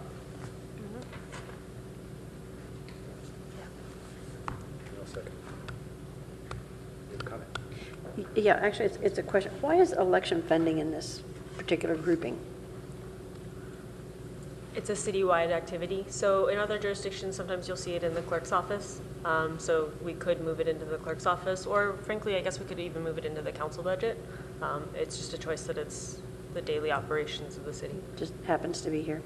So I'm going to support the motion, but I want to make one comment, which is to make sure the city manager conveys to sustainability manager that this is not a discouragement. It's just a way for us to keep kind of a handle and grip on, what we want to survey at the end and make sure that we're in total alignment. Okay. I think, yeah, I expect we're going to fund the sustainability office. We did adopt 80/30. Okay. All in favor? Okay. Motion passes 3-1. Take us home. Schedule just remind her on the next thing. So is that a wrap? It is. Before I we believe schedule that's the a thing, wrap. I wanted to share with you, I thought this was kind of fun. I found this the other day. This is a cartoon from the editorial cartoonist from the Arizona Daily Star. Fitzsimmons is his name. Actually, he's a nationally known one.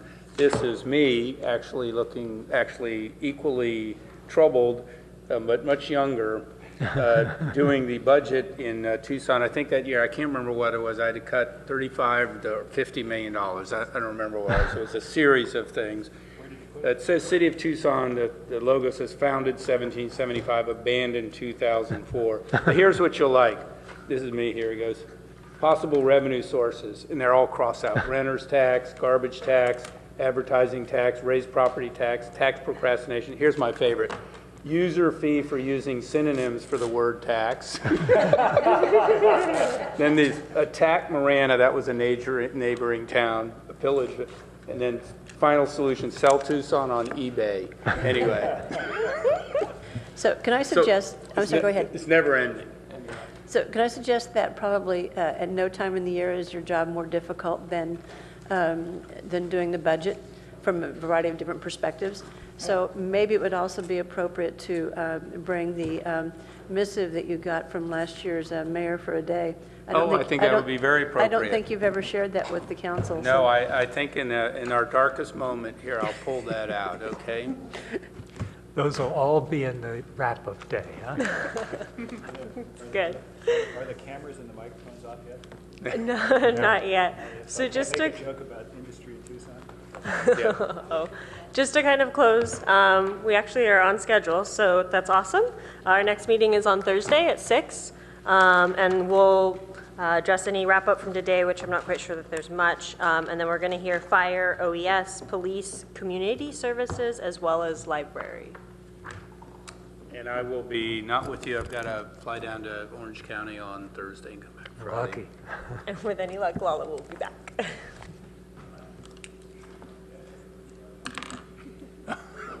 Did he?